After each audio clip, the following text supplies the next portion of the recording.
WKGN Knoxville and W289CU Knoxville.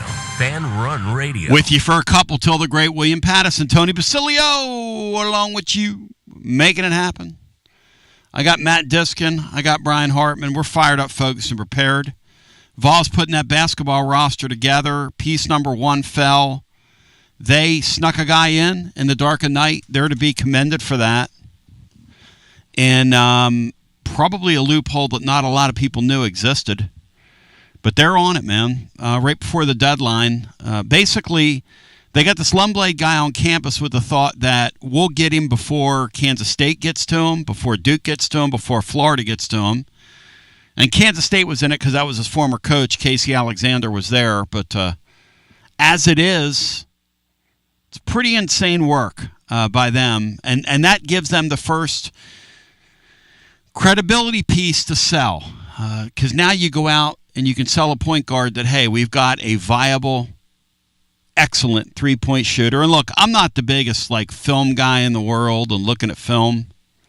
But when you look at this guy, and Matt and Brian, when you look at this guy and the way he gets separation, as Matt Diskin and Brian Hartman are both in here, there is very little doubt that he's a special shooter, guys.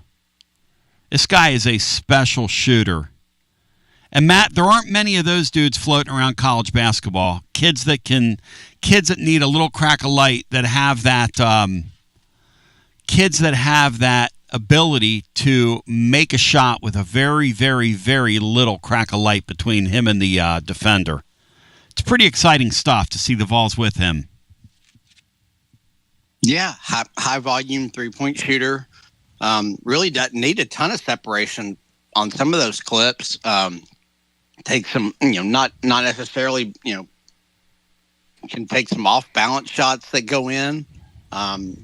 Just coming off those screens that Tennessee, runs for their shooters really well.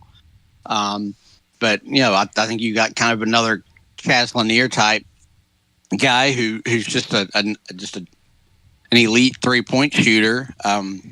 We'll see how much he can do off the dribble. Probably not a ton, but you probably aren't going to need him or ask him to do a lot of that. You do a lot of those off-ball screens that you just kind of catch there on the wing, and based on those clips, he doesn't need much separation and really doesn't, to knock him down. So it's a great pickup, and the free throw shooting you talked about the other day could wind up being one of the best of all time in the sport.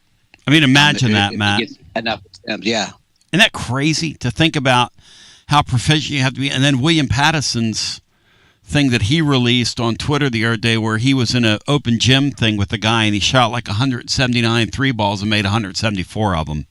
Matt, I've never been so good or so consistent in anything in my life, let alone something like that. I couldn't imagine what that must feel like to go out and shoot 179 3 balls and knock down 174 of them. It's got to feel pretty good, though. It's got to feel pretty good. Now, here's the thing about Lumblade. He's got a lot of credibility, and he's got connections. Tennessee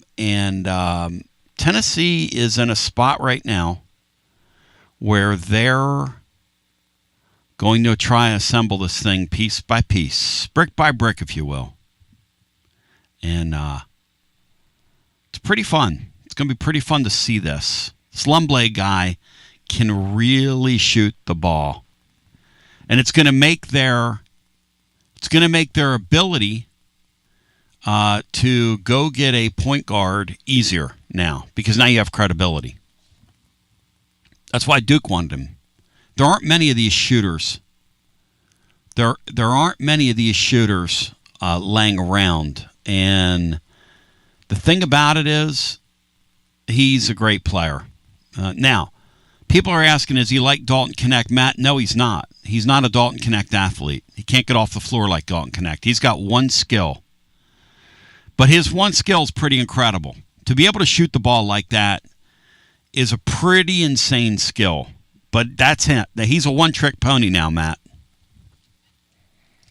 Yeah, a lot closer to Chaz Lanier yes. in that aspect. Yeah, you're not gonna ISO him and let him just go to work on whoever's guarding him. Yeah, he's nowhere close to Knecht, but he's just that that just great shooter that spaces the floor and opens things up for everybody else. Now, his one trick's not a bad trick, guys. Brian, we like his one trick, don't we, Bri? I'm for his one trick, Bri. Aren't you? It sounds like that's somebody you can run the weave and heave offense for.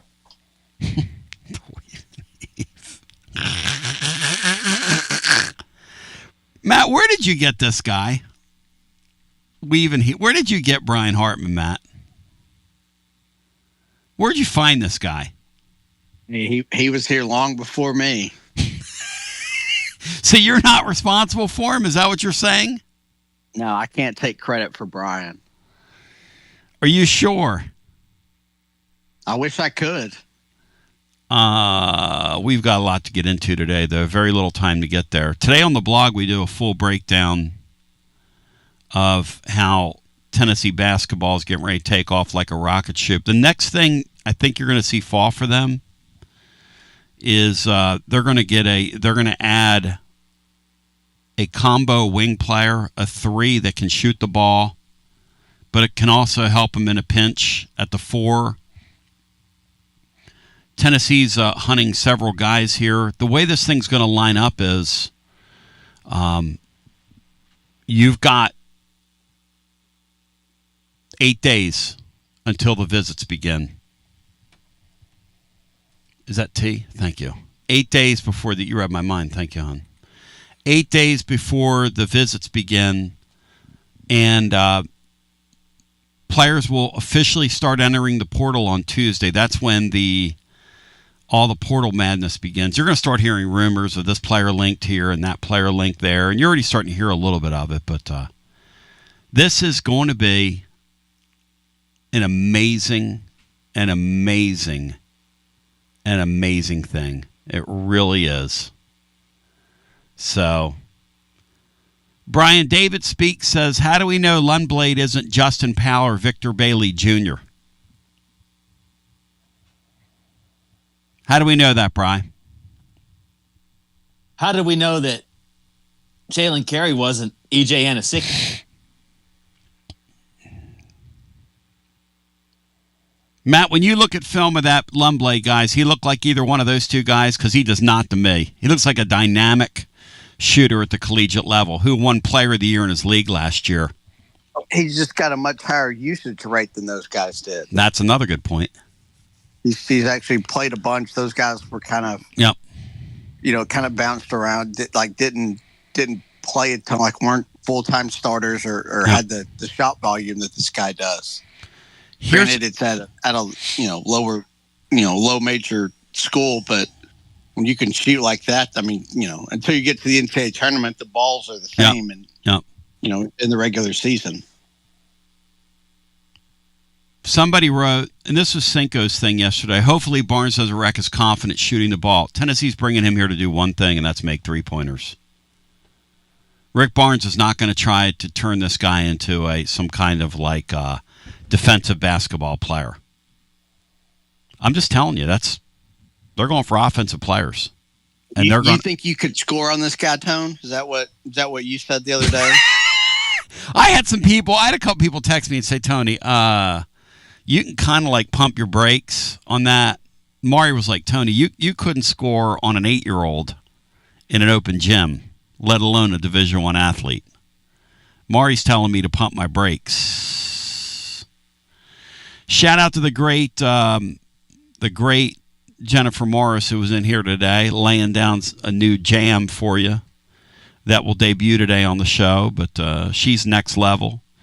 Tells me she's going to be at all 3 games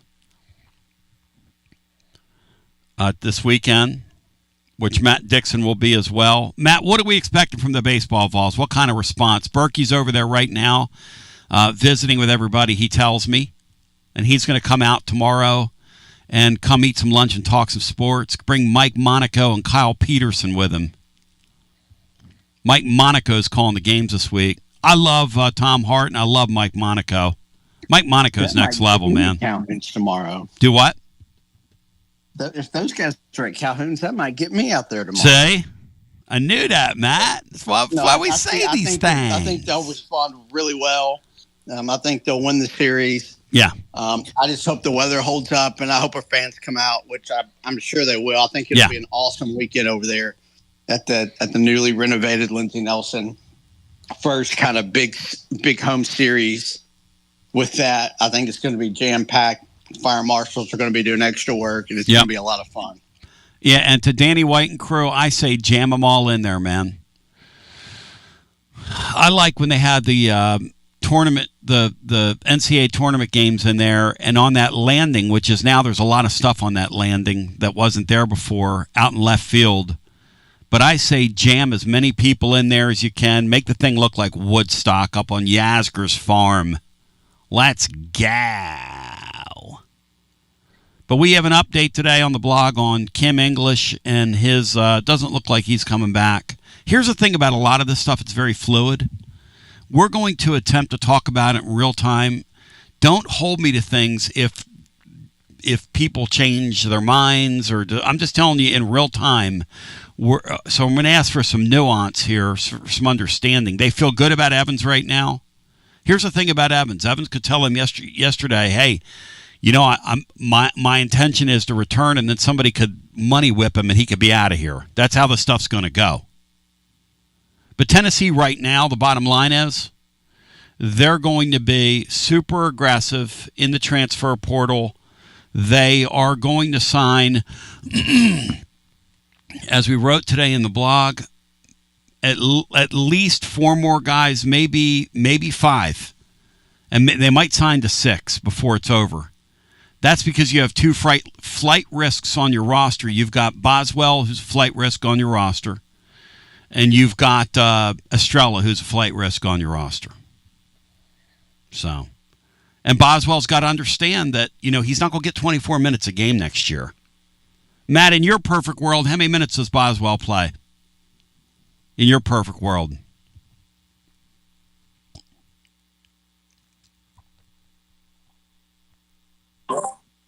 Somewhere in that 12 to 15. Yep. If he's the same kind of player. Which means he's going to get a 40%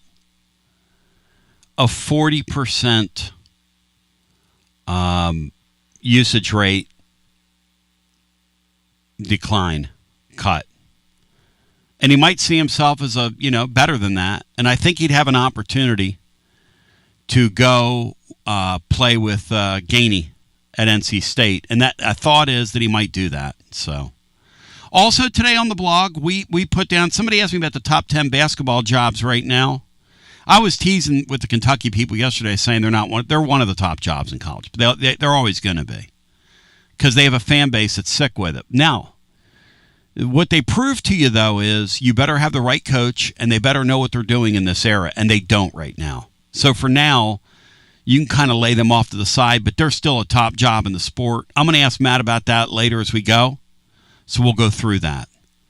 Also, we will talk with Watson Brown next hour about what we're hearing about the quarterbacks, which is that neither guy's lighting the world on fire, and if he's concerned by that, Ron Higgins after this never stops moving. And between the 30-minute commutes, daycare pickups, weekly soccer practice, Tuesday night yoga, X number of coffee runs, and that weekend trip to Grandma's, you're racking up the miles. What you need is a tire that can keep up. A tire designed for doers. A tire that's going to last. Like the exceptionally long-lasting Michelin Defender tire. With an 80,000-mile warranty and the safety and comfort you expect, you can forget all about the miles ahead and focus on getting to your destination or conquering your to-do list. Fleet Tire, I-275 exit 1B at East Woodland Avenue in Knoxville. That's Fleet Tire, I-275 exit 1B at East Woodland Avenue in Knoxville. Fleet Tire. Inward Half is committed to the game and the memorable moments that happen in between. From the tee box to the tailgate, from the green to the big game. For the first birdie with Dad, the first big win with Mom. Friday night lights, Saturday superstitions, Sunday traditions. Fall into the comfort and unparalleled performance of Inward Half. This fall, enjoy the walk-in. Are you tired of hiding your smile because of crooked teeth? At Knoxville Smiles, we've got the perfect solution.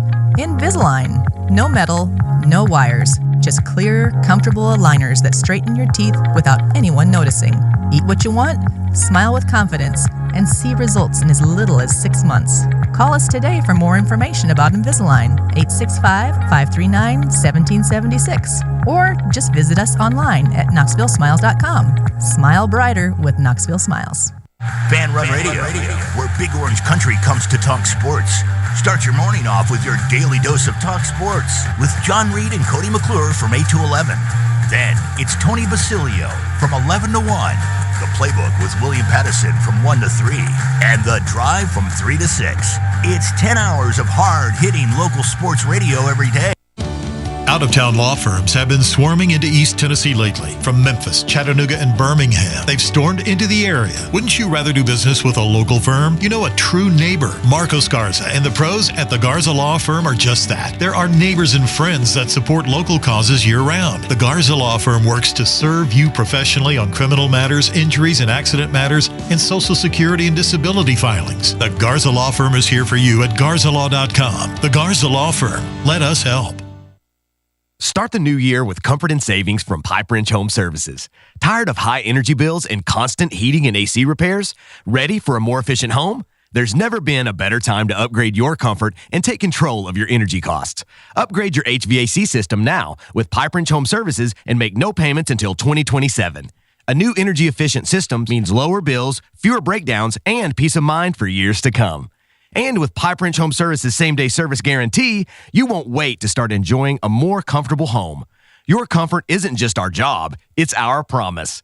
Upgrade your HVAC system now with Pipe Wrench Home Services and make no payments until 2027. Schedule your free estimate today at pipewrench.com.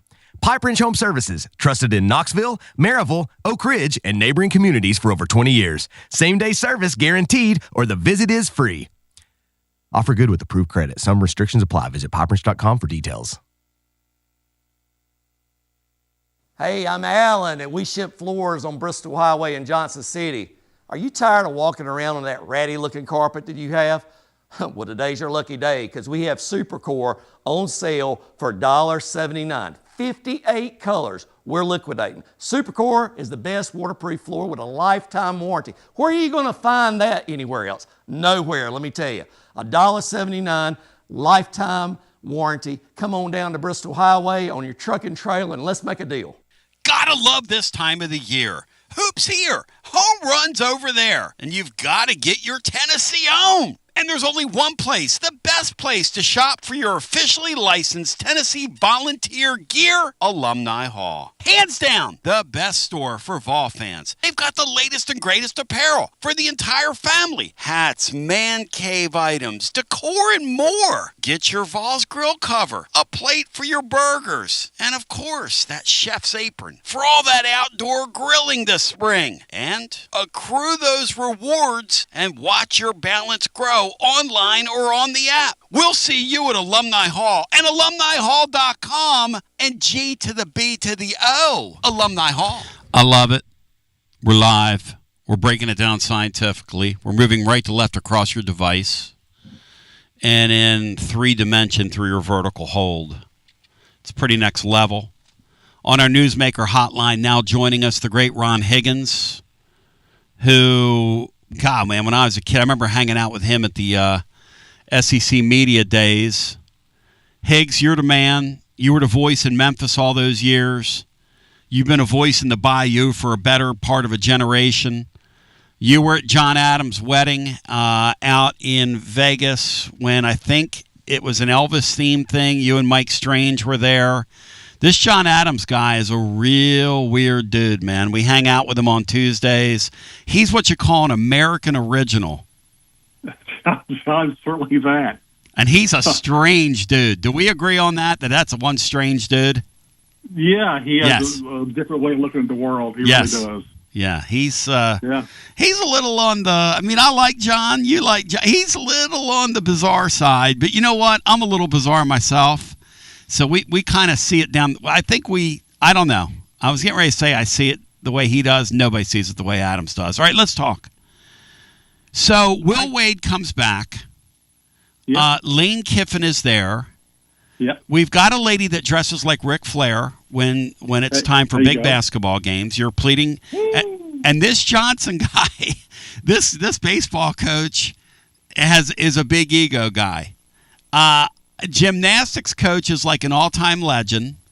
And all those sports spend big money with regards to their sport. So my question for you is, now that Will Wade's back, how are we going to fund all this, man? Is LSU just nuts? Are they going for it in every sport? Ron Higgins, as I bring you, we're going right off the jump here, and we're going for the jugular here. We're going for the money. I'm wondering if there's a hidden oil well somewhere on the LSU campus that I haven't discovered, because we're just going to throw out $200 million and get new football coach and staff, pay the old staff, get a new basketball coach and staff, pay the old staff.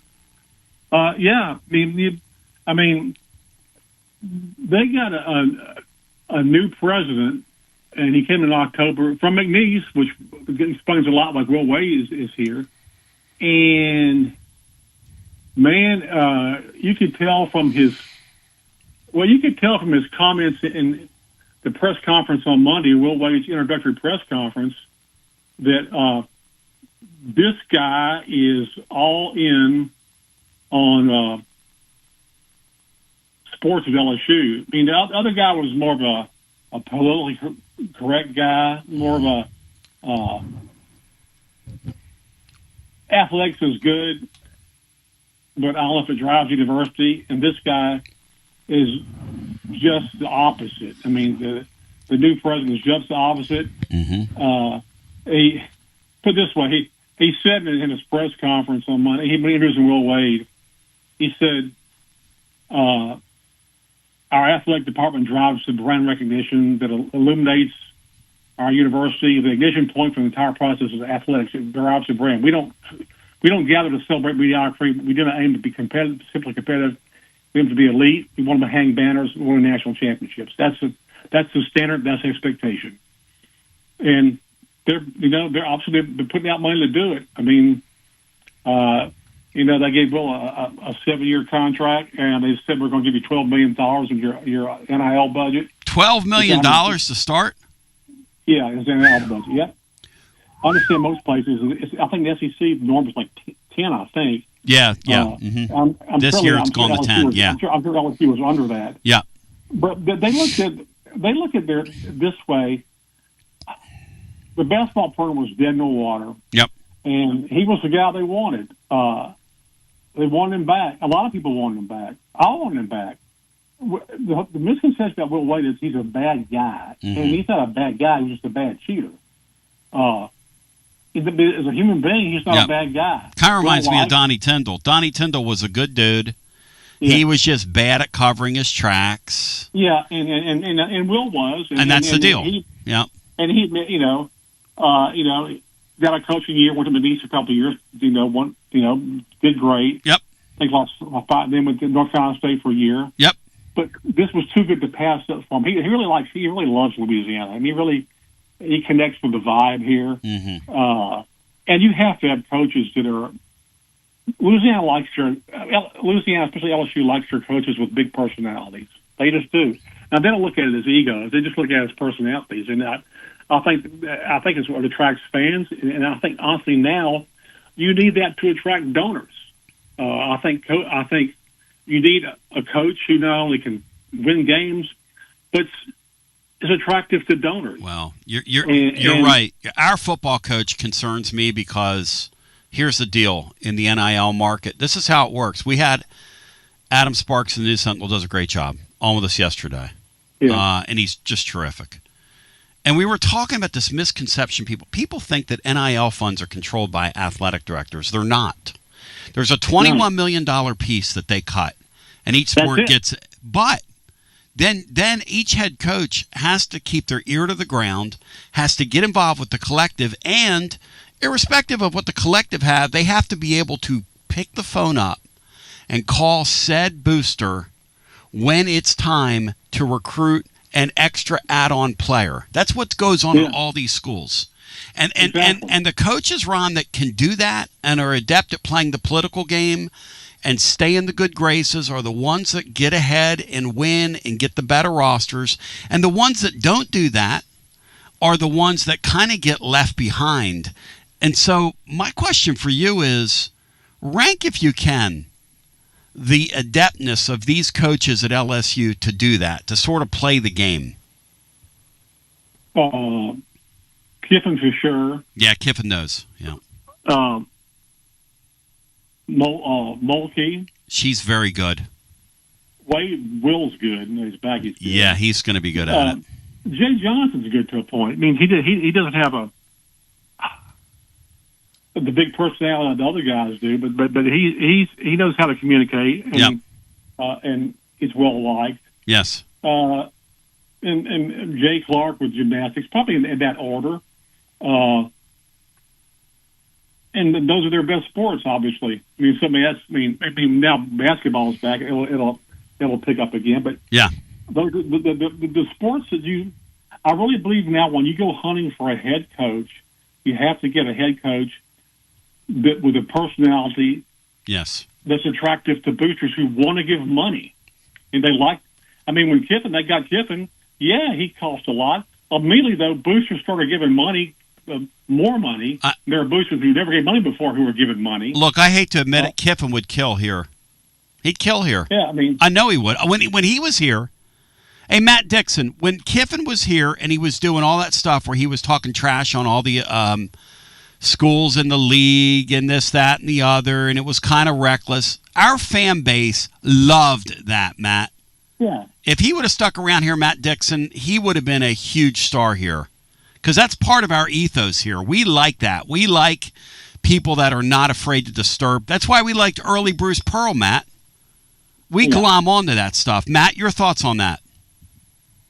Yeah, that's correct. Now, just like Pearl, Kiffin's tenure would have ended a little bit sooner than anybody wanted. Yep. And it would have ended with probation and some NCAA sanctions. But yes, while he was here, he was very entertaining and exciting and really knew how to rally the fan base. And they're gonna love him down there at LSU. Now the other thing Kiffin has going for him is that he's pretty thick-skinned. Like, he'll take criticism, which I learned about him. Like, he didn't hold it against us when we kind of said things during his brief time here. He kind of knows how the game is played, which I think gives him a better chance of succeeding than Brian Kelly. I told you when Brian Kelly was hired on here, Ron, I didn't think that would work. I didn't think his mental makeup, I thought that place would swallow him, and I think that place swallowed him, Ron. But I think he tries to run like an NFL team. Yeah. And you've got to connect with here. You got to connect. You got to be all in with the culture and the fans. Yeah. Look, Kiffin gets here, and he's a grand marshal of a Mardi Gras parade in New Orleans. He's gonna if Kiffin floats. I mean, and he's out there and he's into this stuff. What's unique about Kiffin is that he's uncomfortable, kind of uncomfortable in front of media when he has to speak. Yep. And you can see, he always kind of looks down and he chooses his words real carefully and he speaks softly and he's just, real, almost like lame. Why don't you go in the next room and go on a computer and we'll call in and then you can be yourself on social media, But that's an interesting dynamic again. But he's connected with the fan base. First day at spring practice last week, I walked out there and it was like, good God. I mean, like rap music, boom. Oh no! And I looked around and said, well, I guess Brian Kelly's not here anymore. And they're whipping up and down the first drill of practice, 7-on-7. Quarterback whipping downfield, plays like bam, bam, bam, bam, bam, bam, bam.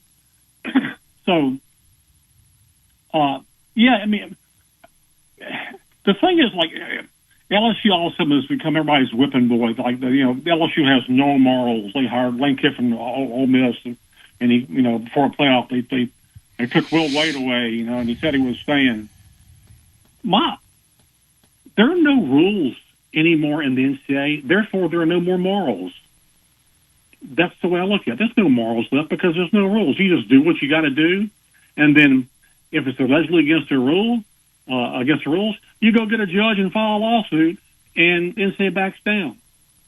So as far as no morals, it's dog eat dog now. We don't nobody morals. cares. No. Like, hey, LSU didn't get the playoffs under Kelly. Well, let's go get a guy who got him, obviously got somebody in. I mean, this guy got pretty good. LSU had been in the tournament. When was the last time in the tournament? Will Wade was in the tournament 3 times. I said, let's go get him back. He's damn good. So that's the way LSU kind of looks at it. They really couldn't care less what the rest of the nation thinks. They're like, we want to win. Our fans want us to win, and we're going to do what it takes to win. And we don't care what anybody thinks. And that's the ethos of that place. That's who those people are. I mean, if you look like politically down through the years, I mean, it's just who that's who the crazy Cajuns are. I mean, it just kind of speaks. This is speaks to them. The Colorado lineman they got, late. The guy's really the best lineman in the portal. The Seton kid, yes. He looks fantastic. He dropped like 40 pounds. He's like 305. Wow. We were talking to him last week. He goes, man, that governor's where the governor lives is sick, man. It's a sick house, man. We went to it and we visited. That's a sick. Like, they get the governor involved in recruiting. That's really a good idea. Yeah. He's involved. But to LSU, they're like, they don't think there are boundaries. I mean, this is like the most LSU thing ever. Listen to this. They hire Will Wade, who they fired once before for NCAA violations, and Will Wade has decided to hire, as an assistant, the coach that was fired before him. He's hiring Johnny Jones as an assistant. It's the most LSU thing ever. You got Kiffin out there blaring, and I don't understand why we have to entertain players while we're coaching them, but that's the modern era we're living in. I mean, God bless America, man. We're paying these guys millions of dollars, but we have to entertain them while we're coaching them. So, okay, fine, that's fine. It makes no sense to me. I'm going to have a soundtrack at my funeral, I mean, it's just so out of control. You go to basketball games, you got to, and maybe it was just old farts or whatever, but I remember when you could hear, the squeak of sneakers. Yeah. You could hear that. That's what basketball was. Our AD, Ron, couldn't be more, and I'm not picking on the guy, but I wrote a little thing today, and it's the truth. When is the last time you heard any of us of the NCAA clearinghouse? Let me help you out. Let me help you out. They complained about 6 weeks ago that nobody's paying attention to them. Guess what? Nobody was ever going to pay attention to them. It was always a ruse. It was always a joke. It was never meant to do anything, and the schools wouldn't even sign the pledge that they allegedly all agreed to, which told you we have zero plans. But the Duluth people will accept their paycheck that they're getting from the sport. They will sit off to the side. If they know what's good for them, they won't make any trouble, and they'll continue to cash that big check like any bureaucrat would. But they're just another joke in the midst of this whole thing. Yeah. Well, the clearinghouse now is basically go get your lawyer and sue. Yep. That's your clearing. That's your total clearinghouse. Bust.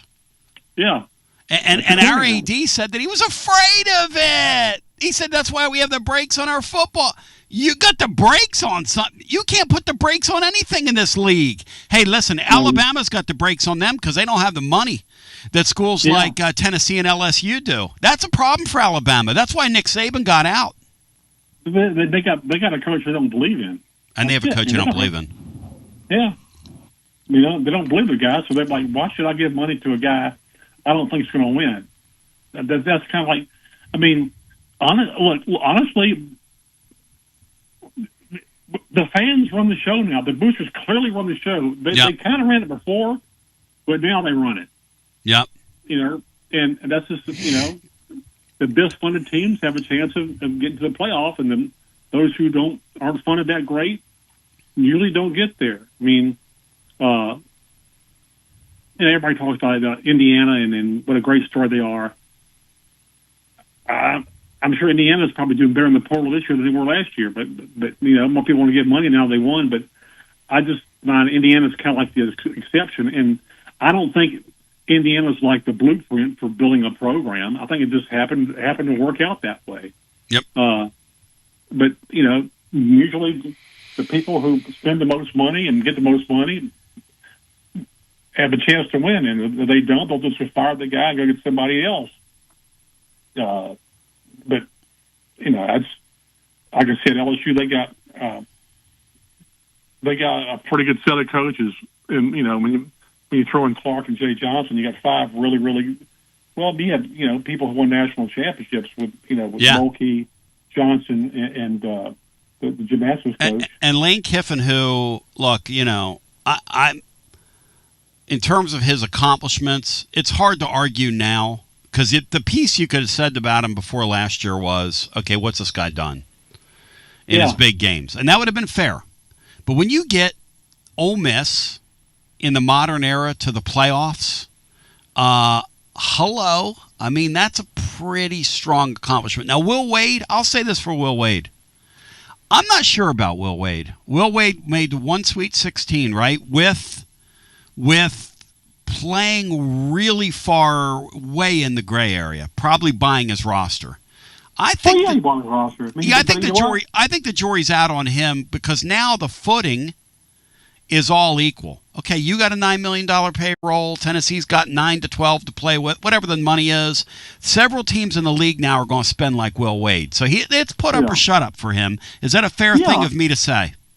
Yeah, I told somebody, I said, if he tried to buy the players now that he bought before, he got them at discount prices back then. Yep. Naz Reid, who's 6th man of the year in the NBA now, Terry Eason, the Houston Rockets. Great players.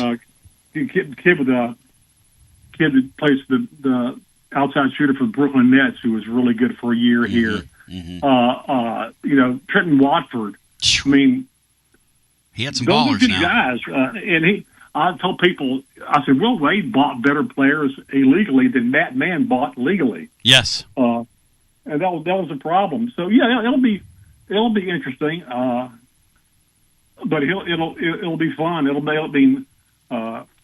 He's so much damn fun to cover, and he just says what he thinks, and the crowd, the LSU crowd loves him. They loved him before, and so we'll see what happens. So kind of easing into baseball. Yep. A little bit. I look at LSU a lot like Tennessee this year. They're trying to find their footing. When one part of the game goes good for them, the other part goes bad. I mean, I think they had against Vandy, the opener, they were 2 strikes away from winning the game. Yes. And the guy, Vandy had to walk off. And then the last game, they peeled a double play to get out of the inning, and they had a shot at winning the game. It would have been tied. Up 1 run. You know what's weird about the 2 baseball seasons that we're enduring, LSU and Tennessee, is that these 2 teams, though they have winning traditions, the kids that are currently in those uniforms are inventing ways to lose games, which is really strange. It seems like that's a hard thing to do because if I go to a program that's used to winning and I put that uniform on and there's just been a standard and some magic. But both of these teams, I mean, that Vandy LSU series to start the year is some of the weirdest baseball. And Vandy did it to Tennessee over the weekend, just voodoo victories. It's ironic we're talking LSU and Tennessee because that was some voodoo baseball we saw last weekend on the Vols. Yeah, it was crazy. I mean, I looked online and said, that is 16th inning? I mean, huh? Yeah. Is that a typo? Yeah. But, against Vandy, LSU's pitchers were awful, had like an 11-something ERA. Yep. The next week, the pitching was good, but then they hit 202 against Oklahoma. Yep. LSU's biggest problem is, they have one returning infielder back, and he's fantastic, a shortstop. Yep. LSU's shortstop. But the rest of them are kind of shaky, so they commit errors that they never committed last year. The outfield is great. Starting pitching is questionable. You got a guy who blows hot and cold, a Friday night starter. 1 week, he's at Vandy, he just his first SEC start. He's on the staff last year. And that's why they promoted him to starter, because they thought he was going to be great. And he comes out, in against Vandy in the first game and walks 6 batters in 3 innings and gives up 5 hits, and he plays terrible. Next week against Oklahoma, he strikes out 15. Next week against Kentucky, he kind of implodes in. He gives up 6 walks in 6 innings, and this kind of plods through it. And the problem is LSU, the guy who was their second starter, the Saturday starter is hurt right now, so they had to kind of move up the Sunday starter. William Schmidt, who's a sophomore, who's really good, but they've got to figure out. Evans is their Friday night starter, and he's got to pitch better, because by the time they get to Sunday, now that they've lost a starter, it's just a hodgepodge of people. And one of LSU's biggest problems is that they fall behind in games early, and then they're forced to have to come back late.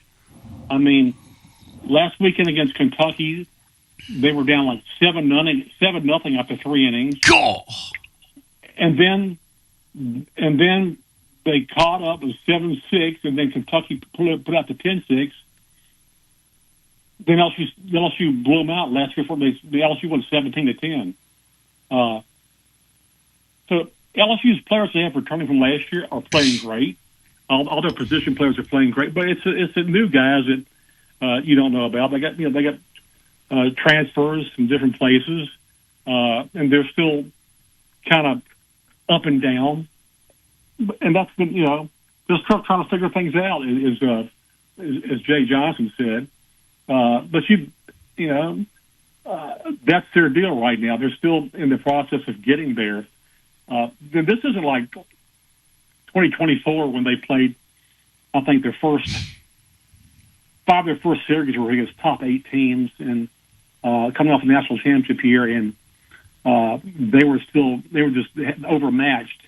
They're not overmatched this year. They're just trying to figure some things out, and they're trying to get there. And again, their starting pitching is, for the most part, had been great. Casey Evans, their start, he has 5.0 ERA. They get their Friday night starter. And if you don't have starting pitching in this league, you're done.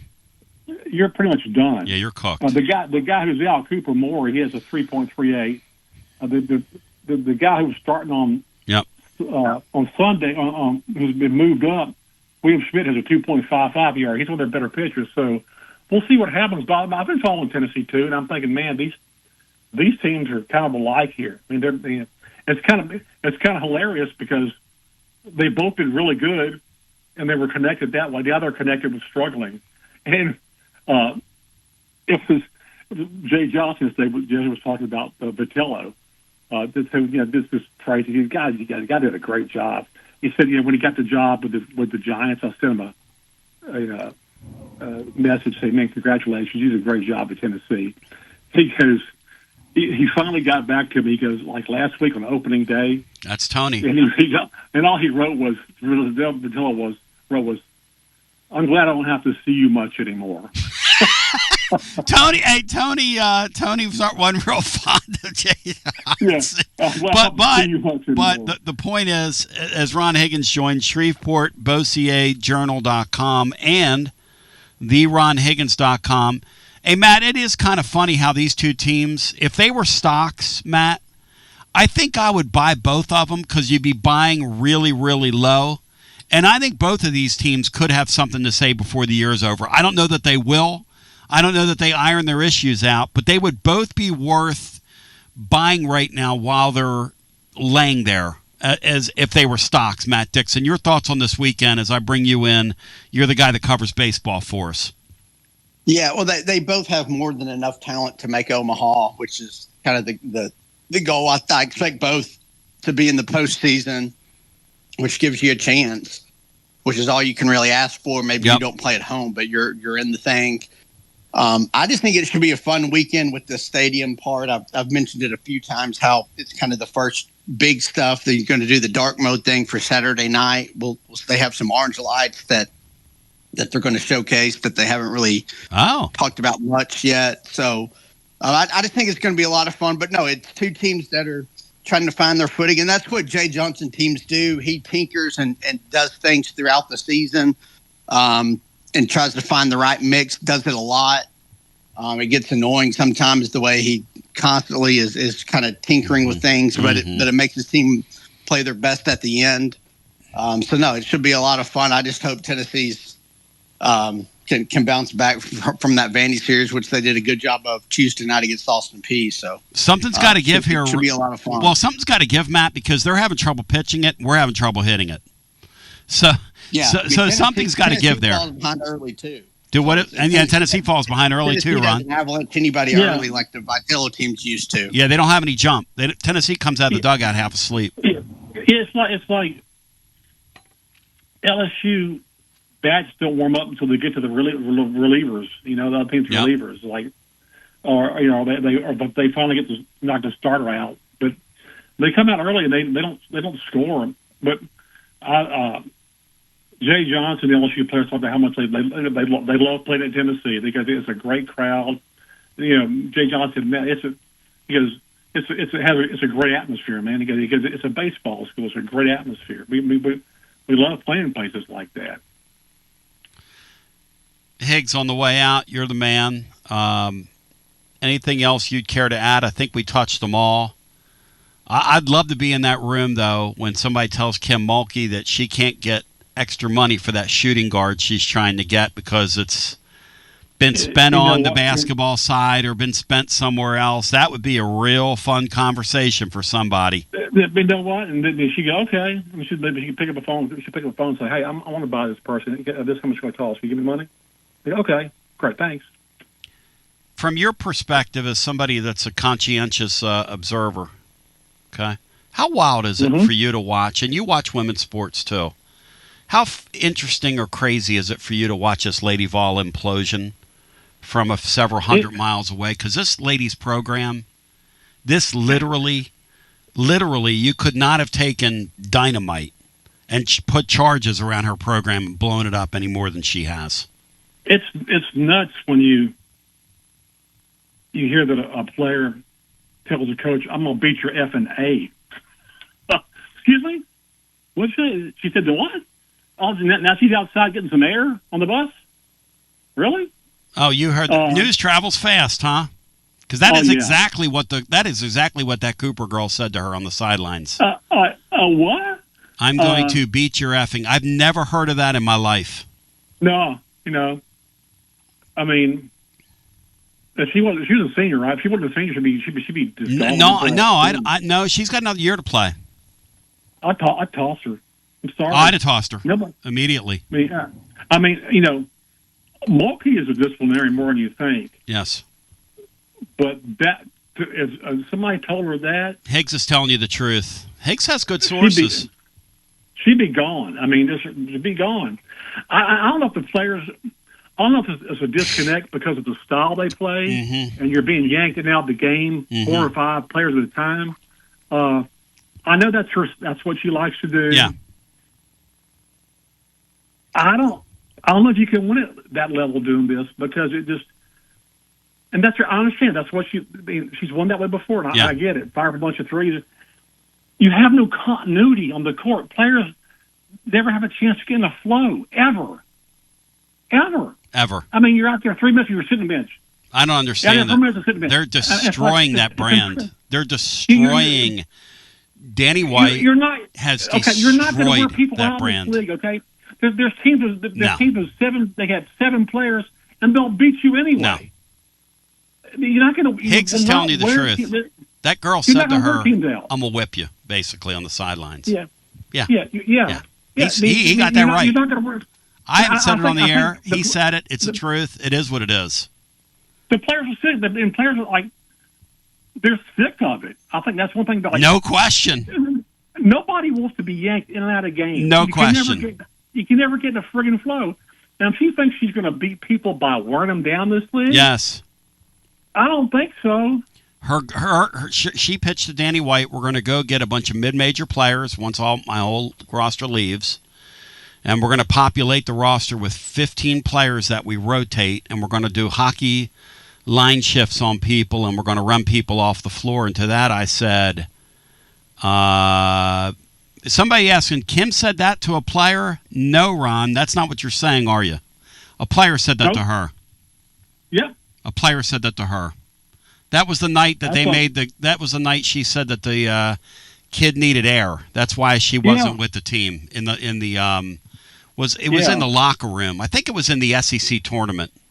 Yeah, I mean, I just and you just watch the body language. I watch Tennessee. Watch the body language. They don't even want being the huddle to her, but they're kind of like blank stares. They're not into it. Yep. I think I really believe. I mean, I understand that's her system. I get it,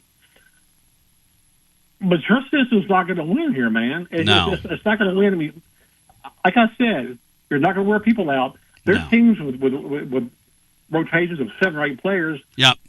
They're going to beat you because they're better than you. And Danny White, and I got news for Danny White. He's not going to come to Calhoun's tomorrow from the other side of the water walking on it. I don't know if he doesn't think he doesn't make mistakes, but it's one thing to be wrong. It's another thing to stay wrong. And he's in the I'm going to stay wrong category and let this lady hang around him for a year. Why would anybody in his spot do that besides foolish pride? Foolish pride. That's all that is. I know people say, well, players, coaches are in charge. Players should run the asylum. No. Players kind of run a little bit because you have to get them to play for you. They want to play for you. If they don't want to play for you, then they have the power. Yep. Unless you get rid of them. And if you keep somebody like that, you're just you're saying, in your mind, saying, well, she was just angry. She had a bad day. No, nobody does that to a coach ever. Yep. Maybe in the NBA, Yep. And they suspend you and they take your money away for a while. But nobody says that on a college level. Hey, Ron, let me ask you something. Hey, Brian Hartman, let me bring you in here. Brian, you covered her. Because you and I have talked about how Pat Summitt scared me. I was in her office one time talking to her, interviewing her, and she looked at me with those steely blue eyes, and I thought to myself, and I was in my early 30s back then, I thought to myself, man, if I say the wrong thing to her, I'm fixing to go through that window over there the hard way. That's how you feel when you're around her. I mean, the reverence you feel for, and she's super sharp. Brian, how would Pat Summitt respond if a player said something like that to her on the sidelines? No player would ever say something like that to Pat Summitt. It wouldn't happen. But the player wouldn't be around very long. She'd be escorted by security from the arena at that very moment. That's exactly what would happen, Ron. The arena security would get her off the floor. It's exactly what would happen. Pat would say, go ahead, I'll give you the first fling. Go ahead. And she'd finish the fight. Oh, yeah. That's the kind of thing. See, when you got people that don't care about your tradition, like this bean counter guy, and he doesn't care. They don't care, man. And Danny knows that happened, and he's bringing this lady back. It's just amazing. You can't do that, man. You gotta guard your own castle. You can't worry about if you made a bad hire. Everybody makes bad hire. Ron, you ever made a mistake in your life? You ever? Plenty. Yeah, okay, plenty. Yeah, so have I. But you know what? You have to adjust. You have to realize. Yes.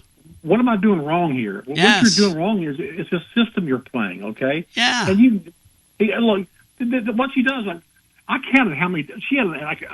Every time Tennessee played, I counted how many subs she made. It was like an incredible number of times. It's ridiculous. And then all of a sudden, like in the last 5 or 6 minutes, she sticks with the same people most times. Well, how do you think they feel at that point? They've been jacked in and out of the game. All of a sudden, they're down by 15, and you go stick with the same lineup. And all of a sudden, you expect us to come back because we're finally playing all together at once. I mean, it's insane. Well, and the other thing is when you think about this very thing, we've been talking about coaches who know how to reach kids That's the other thing about coaches. Like this Vitello guy, people can say whatever they want to say about him. That guy knew how to climb into somebody's heart, mind, and soul and pull it out of them. Yeah. You can say whatever you want to say about Rick Barnes. That dude knows how to get you to play harder than you ever thought you possibly could. The great ones can all do that. And the pretenders get cussed out by their kids on the sidelines. I mean, I hate to say that, but it's pretty, to me, it's pretty simple. So, but Ron, you're the best. I love you. I appreciate you, man. How do I say the name of your journal? I had somebody from Louisiana tell me I butchered that. From Louisiana, as you all say. Shreveport Bossier Journal, but you gave it a shot because most people would think it's Bossier. It's Bossier. Thank you, my friend. You're the man. Take care. We'll see you. Much love at the Bossier Journal. Going to play with the band from Louisiana tonight. Matt, I had him busting that news on the air that you and I and Brian have known about for a month now. That's what she said to her. How about Ron Higgins just throwing it out there? No, I mean, I think it's pretty well known. I think it's pretty sad. Matt, you and I are kind of dispassionate about it. I don't watch women's basketball. I watch Kim Caldwell. I watch the big games because it's too non-competitive night in and night out. There are too many. Like, you watch their tournament. Their tournament wasn't worth watching, Bri, till they got to what? The Elite Eight, Sweet 16. Even the Sweet 16 games were kind of one-sided. All four number one seeds made the tournament. Yes. Or made the Final Four. Yes. And all four programs made the Final Four last year. And the average margin of victory for those teams, UConn 32 points a game, UCLA 27 points a game, South Carolina 40 points a game, and Texas 35.5 points a game. And listen, I didn't bring no single-digit games in that mix. Brian, all double digits. we invited Higgs on to talk about the state of play at LSU. I didn't know that they were going to hire this assistant coach. And I really didn't. When I asked him that question about the lady, I didn't know he would go there. But he's an OG. He doesn't care. He's been at it like 45, 50 years. He doesn't care. And he knows what and I guarantee you, he probably got that from somebody at LSU. Because here's the thing about sports we know, guys. There are no secrets. There are no secrets. It's one of my sayings in the transfer portal era where these guys and gals all eat their own. They're recruiting against their own league. Tennessee is going to attempt to get a couple guys out of the league. They just are. I've said it on the air. I'm going to continue to say it. That's what they're going to try and do. There are no secrets. It is what it is. If you don't try to eat in that way, you will be eaten. It's just kind of the way the sport is now. You either like it or you don't. You don't have to watch it.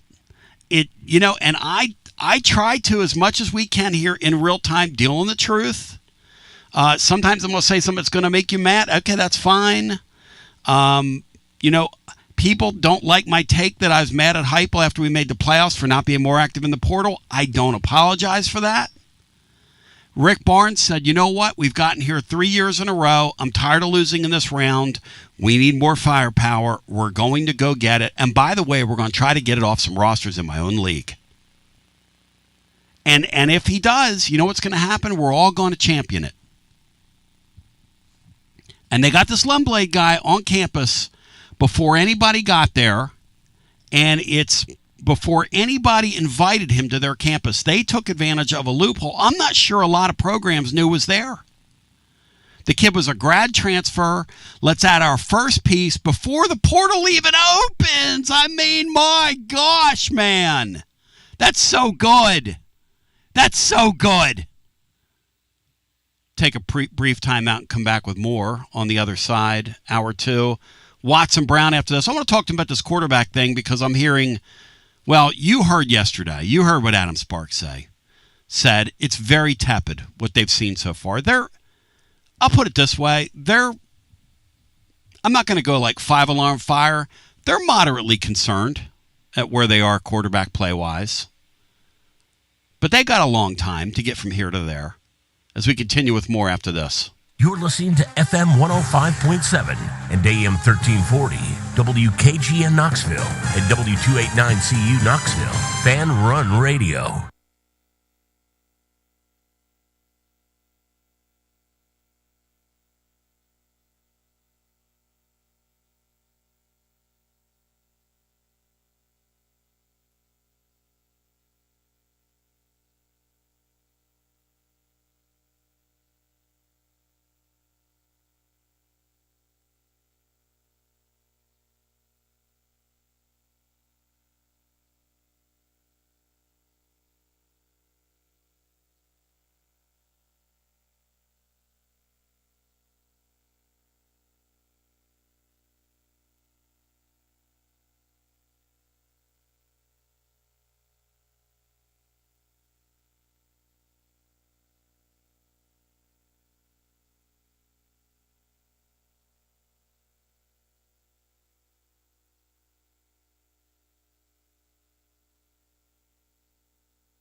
It's the hottest post-game show on the planet.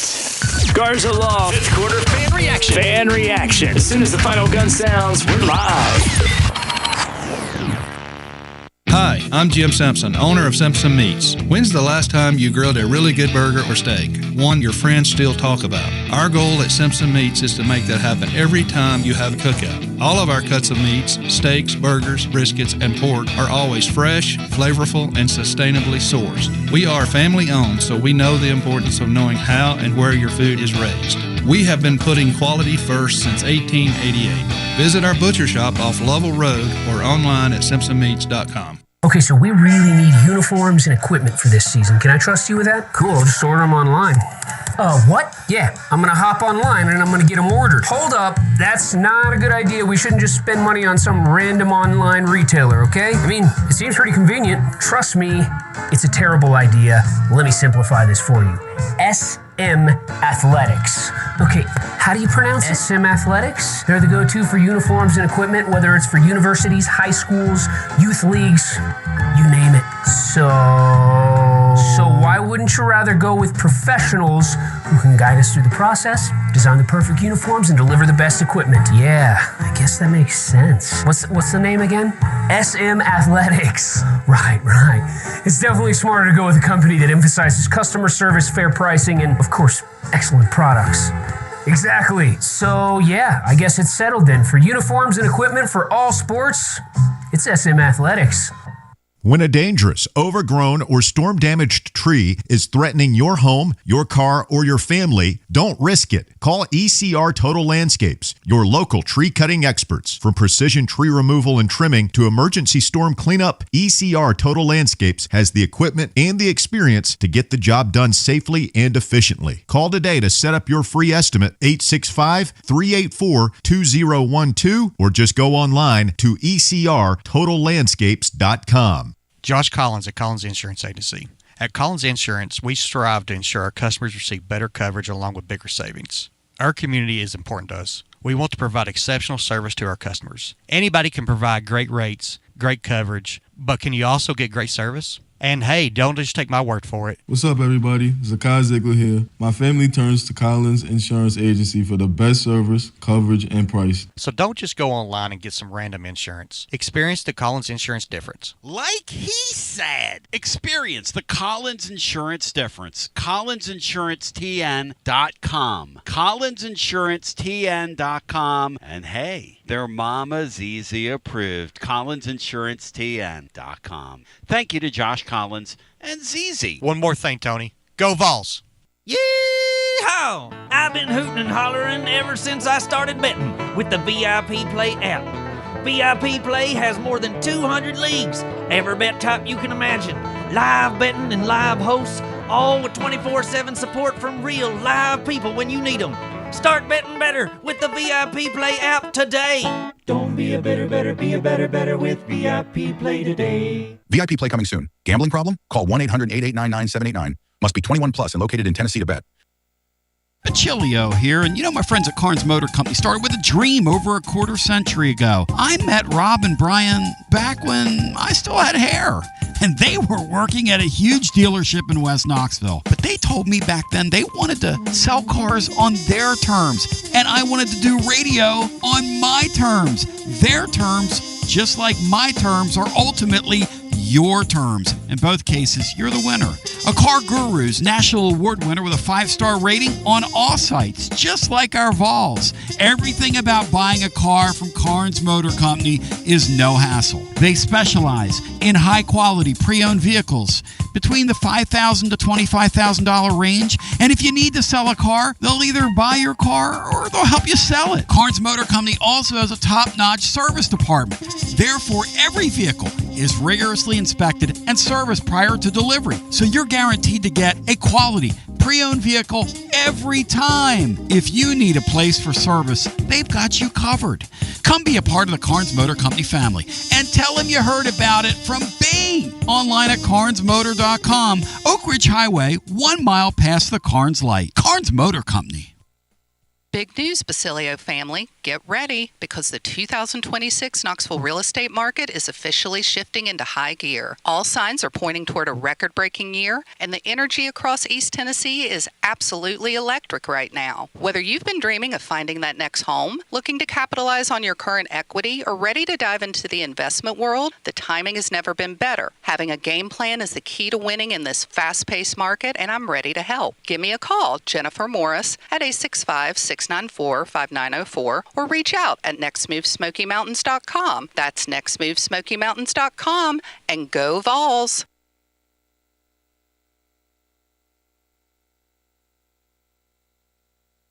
The great Watson Brown joining us. The thing I love about Watson Brown on a Watson Brown Wednesday on a Thursday is that he simply has so much to draw from in his career that he's seen so much. I mean, when you say seen it all, been there, done that, seen it all. Athletic director, coach. I mean, imagine the fires down through the years Watson's had to put out. Imagine the fires. And Watson, I would imagine, as I bring you in on a Watson Brown, it's Wednesdays with Watson on a Thursday. And Watson, we love you. We any day that we get to talk with Watson Brown is a blessed and glorious day. Praise God.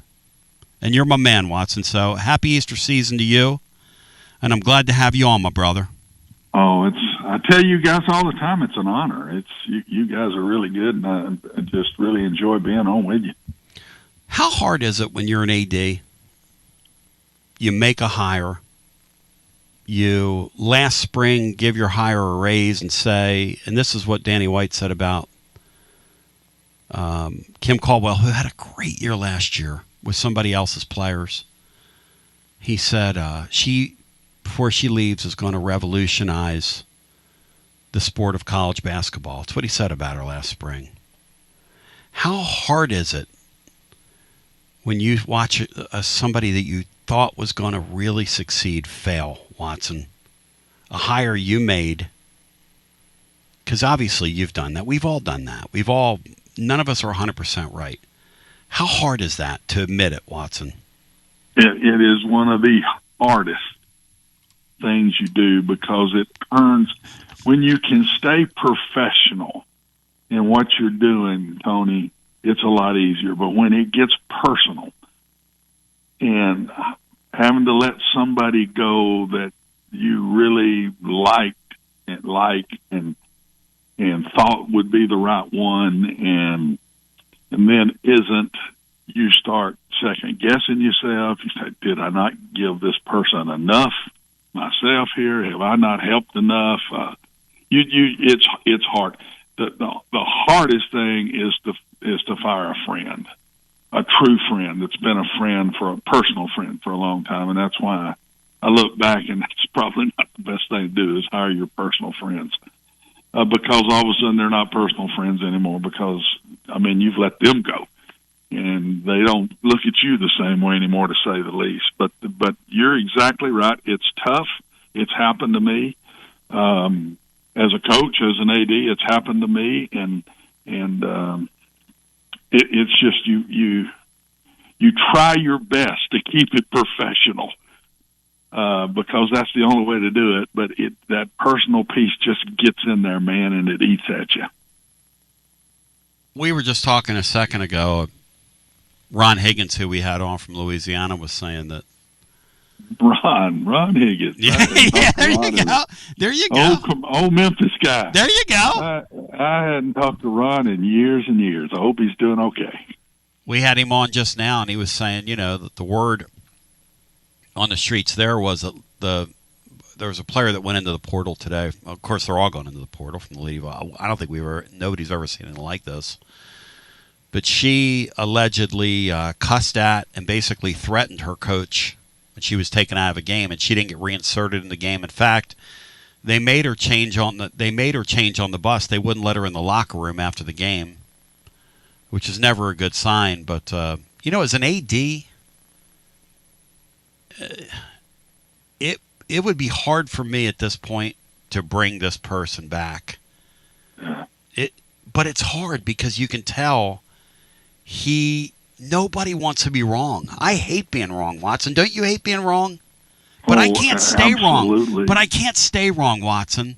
No, if you stay wrong, you're done. I mean, you can't. There's times you've got to look in a mirror and make changes. Whether it's your philosophy as a head coach, there's so many things that you have to evaluate and look at as a head coach, as an offensive coordinator, as an athletic director. I mean, the hardest thing to do is look in that mirror and accept that it's you. You've made the mistake here, and now we've got to get it corrected. And whether it's a bad hire or a bad philosophical decision or a bad way you handled a kid, that's tough, man. It's tough to look in that mirror. I think the older you get, you're better at it, because you've got scars and you've messed up before, so you're not in shock with it. When you're young, you're arrogant, you're unbeatable. And I'm over exaggerating, but again, that's more of the feeling when you're young. I can remember going in 28 years old, first time I was ever a head coach. I didn't think I could do anything wrong. I learned pretty quick. Well, here's the thing. I can do some things wrong. He's a young AD, right, who till now at Tennessee has had magical powers. Everybody's winning. Yeah. And then all of a sudden you hit a little bump in the road. And I mean, Tennessee basically – Brian, what's the record against Vanderbilt this year that lays at the AD's feet right now? And he didn't do this, but this is, you get credit for the winning, so you get credit for the losing. It's just kind of how it works when you're the athletic director. You know that more than anybody. So Brian, what's the record against Vandy since football season right now for the school? Well, across 4 sports, I believe it's 1-7. And so, he doesn't want to admit it. He doesn't want to let go. If you had a player, like, hypothetically, Watson, in your day, say something like that to you, what would happen? Do you bring him in and talk to him, or do you just – because everybody, things get heated, and people say things they don't mean or whatever, and people channel their frustrations and their anxieties in different ways. I don't think you're the type that would ever talk to somebody like that, but I don't know that. You got to know the person really well, and there is a line to where it's wrong, and you just absolutely don't put up with it. And if you know them well, and it's a hot-headed person, and they say something back to you or something a little bit, you'll bench them and you'll bring them in, and this can't happen again. You've got to learn to get yourself under control. Blah blah blah blah blah. But there's a line that you cross that it's done and it's over. And I've had to do that before. I don't know that it was from somebody talking back to me, just right to my face, but it might be to an assistant coach that I had to get right in the middle of it in practice or something, and stuff like that happens. And it's that a good head person will know how to handle that, but the key is you've got to know both people. You've got to, if it's an assistant coach and a player, you've got to know both of those really well. But you can't let it happen. I mean, you've got to bench them there on the spot, and you've got to get it under control. And if you don't feel like you got it totally under control, you got to let the person go. You cannot let them be back on the team if you don't think it's totally under control. Great. And I'm talking about with the player. If it's a player here, it's a player here.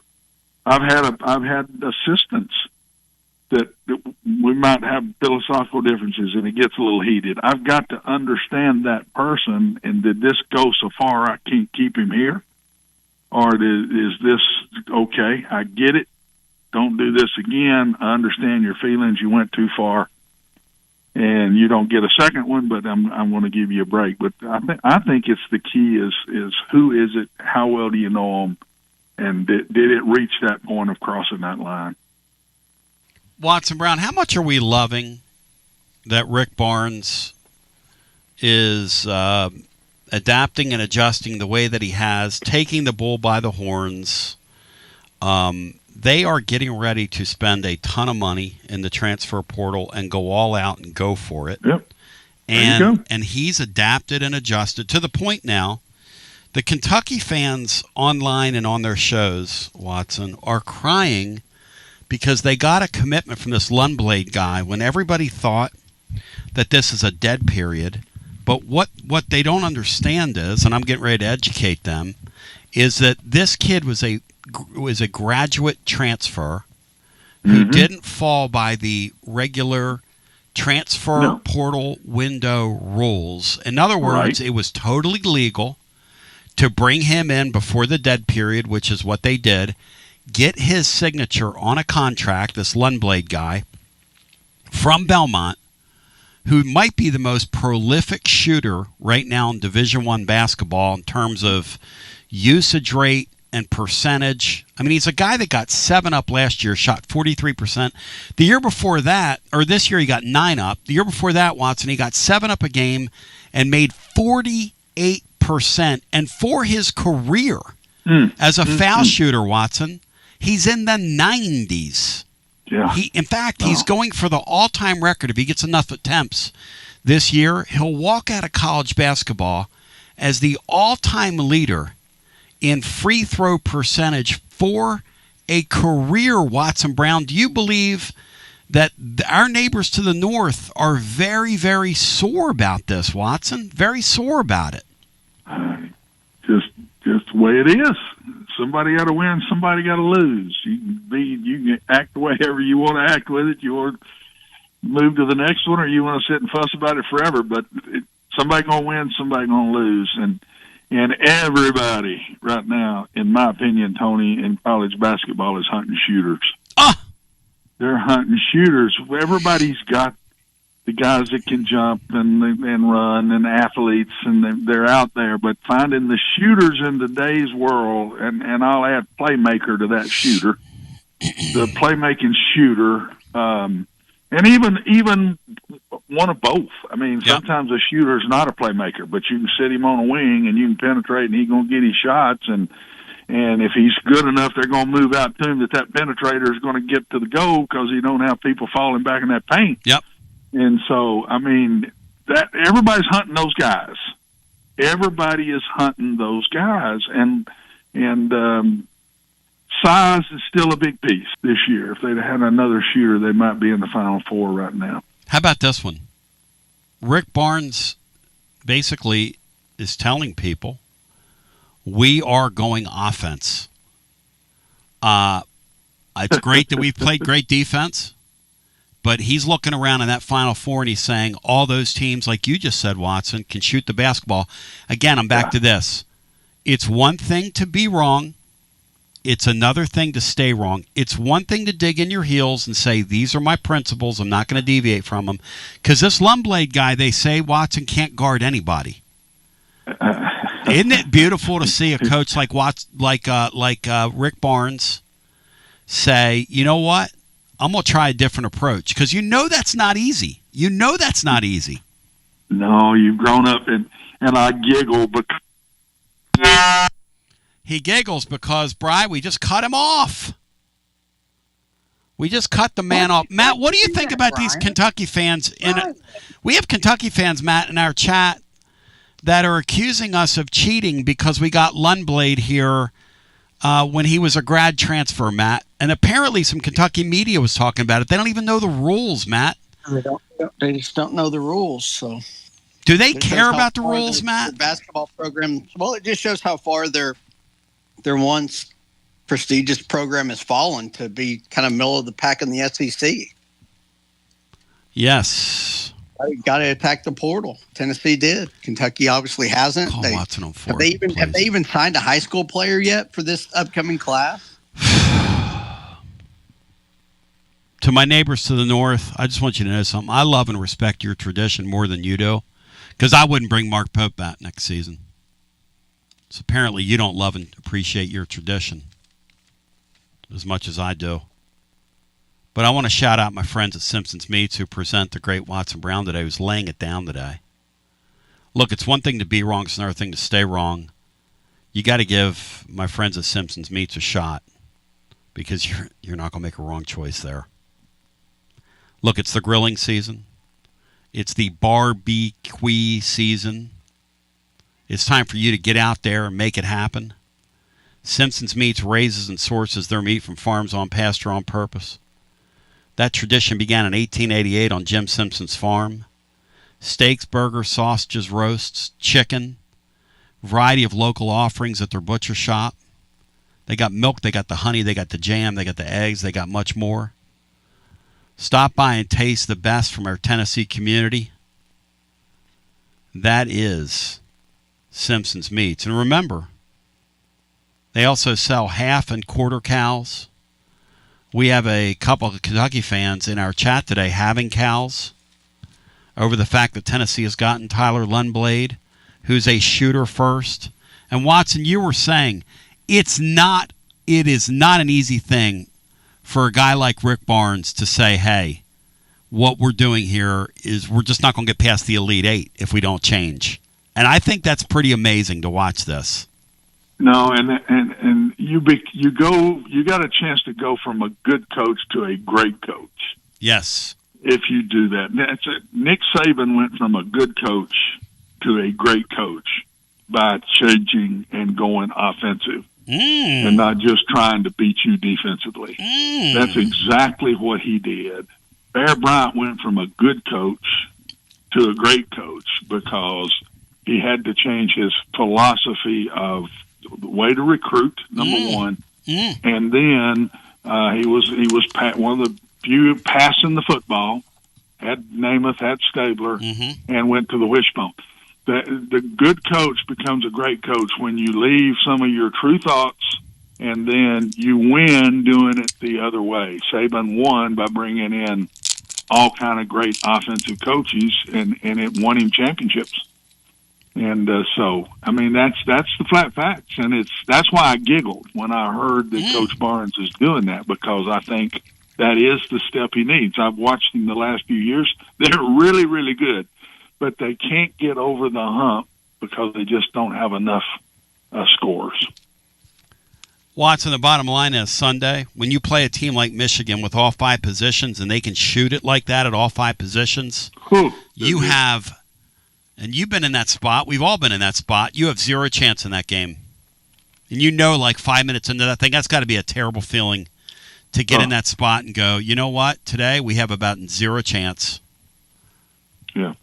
And he's changing. You know as a coach, you're right in the middle of a game. You said, and you just keep fighting your fanny off, but boy, these guys are good, and we're not going to be able to hang. And And when you get to this level, the best is there is a difference in the best and then the next ones.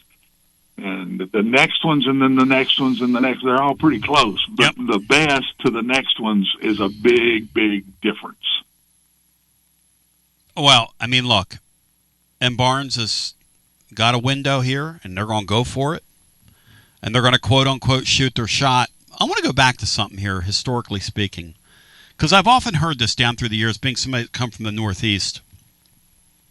And I was a kid at the time. You were involved in it. I often heard that Bear Bryant went and played USC, and that's when he saw the light. And after that, they were a different program.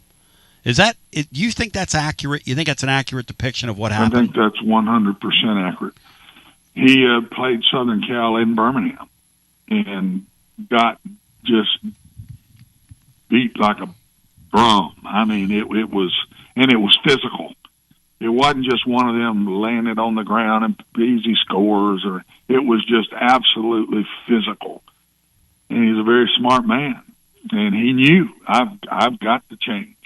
And he goes to next year, changes his recruiting tactics, and gets better players. He was playing with small defensive guys. I was playing against them, and absolutely nearly went there to play. And Southern Cal was big, strong, fast, and he goes the next year, doesn't tell us so, goes to Texas, learns the wishbone from Darryl Royal, comes back. Southern Cal don't know that he's put it in, and goes out to Los Angeles and beats them. Playing their way, playing their style. Playing physical football. And that's what I'm talking about. And the two I know about very good is Coach Bryant and Coach Saban, and they both did it. They were good. They'd won some championships, but when it really got going was when they made that big decision, Tony. And I think Coach Barnes is on the right track. I sit and watch as a fan, and that's what I see, but I'm not there every day. And he's a great coach. He is an outstanding basketball coach, always has been. But he's going to add a piece that he's not added before, because he wasn't going to give up on certain things to play that defense. And now he's going to, and I think he's doing the right thing. We'll see if it takes him to the next level or not. And the next level is a small piece now. He's in the Elite Eight three times in a row now. So not a big jump. That next level is still very, very hard to get there. Do you, Matt? Do you consider that next piece a huge jump? It can't be a big jump, Matt. It's just winning one more game. You and Brian. It feels like it's a huge jump. It's just one more round, guys. This year, they took a team that should have gone out in the round of 32 and went to the Elite Eight with it. I see no reason why, if they salt their roster with what they're getting ready to do, stock their roster like I think they're getting ready to, I see no reason why they can't do it next year in the tournament. If you can get to the Elite Eight with Bishop Oswald playing as many minutes as he did, yes, you can get to a Final Four. You can win. You can get to the next step. See, I think it's a big jump because we're in this era where you don't have many upsets. You don't have the Cinderellas that get to that extra round or two. So you're playing these. They're not all super teams, but you're typically playing the very best of the sport in those Elite Eight matchups.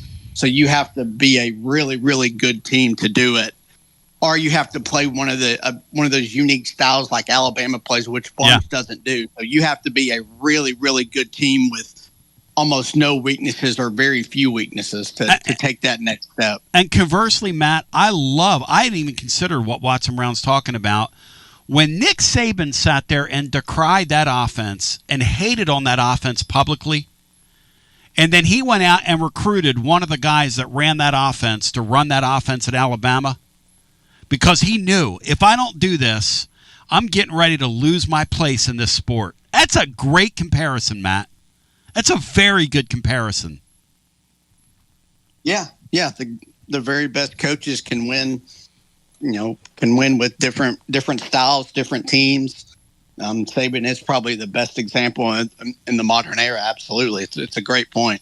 And Watson, I want to ask you something about football now, because you get very little. All these teams have these things on lockdown.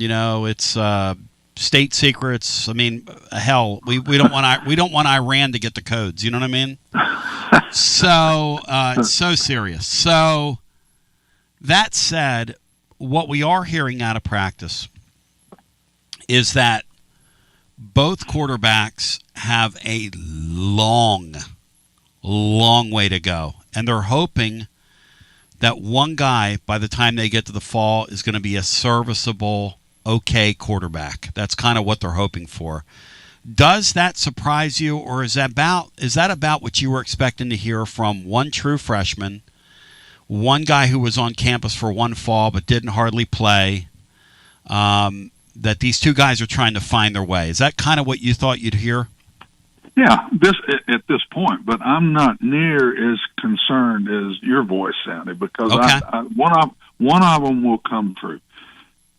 Josh has never played but one time in his Tennessee time with a quarterback in his second year as a starter, and that was Hendon Hooker. He's had a new quarterback every year.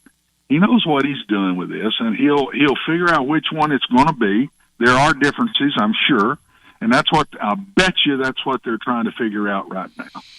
And I can remember going to Mississippi State after getting let go at Vanderbilt as the offensive coordinator to Mississippi State. Yeah. I had 4 quarterbacks.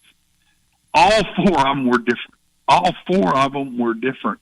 And we had to go through spring running a lot of different stuff for each one of them to figure out which one it was going to be. And when we finally figured out which one it was going to be, then you put all the stuff in for him.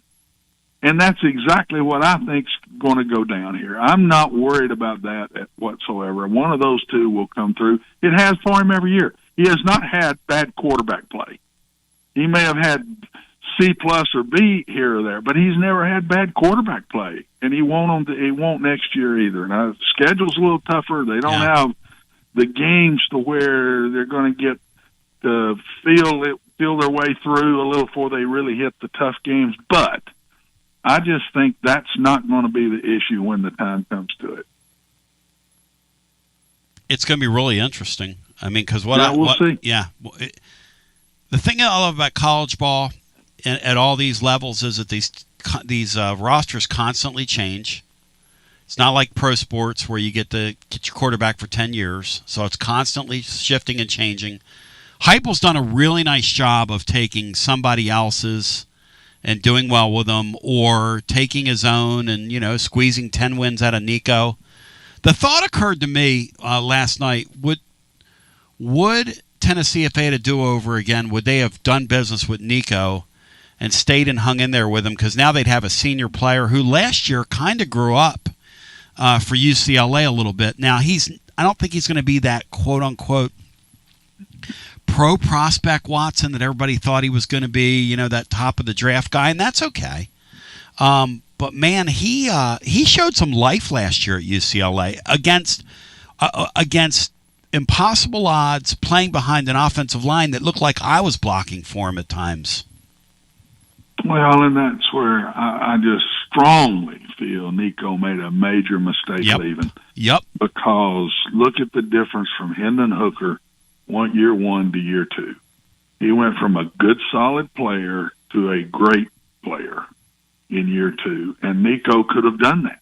In my opinion, he goes into a new offense and with not as good a team, and he showed signs of going to be a pretty good player. And what would he have been though if he'd stayed in the same offense? Right. And said he didn't have enough people around him. He had plenty of people around him. Those receivers for Tennessee last year were plenty good, man. And so that was a major mistake by him. Major mistake. And that's not, to me, that's not on Tennessee. That's on Nico. Hey, Matt, you think if they had a chance to do it over again, they'd play it differently? It would have played out differently, Matt? Or do you think that what happened? Because that's a really good point that Watson brings up there.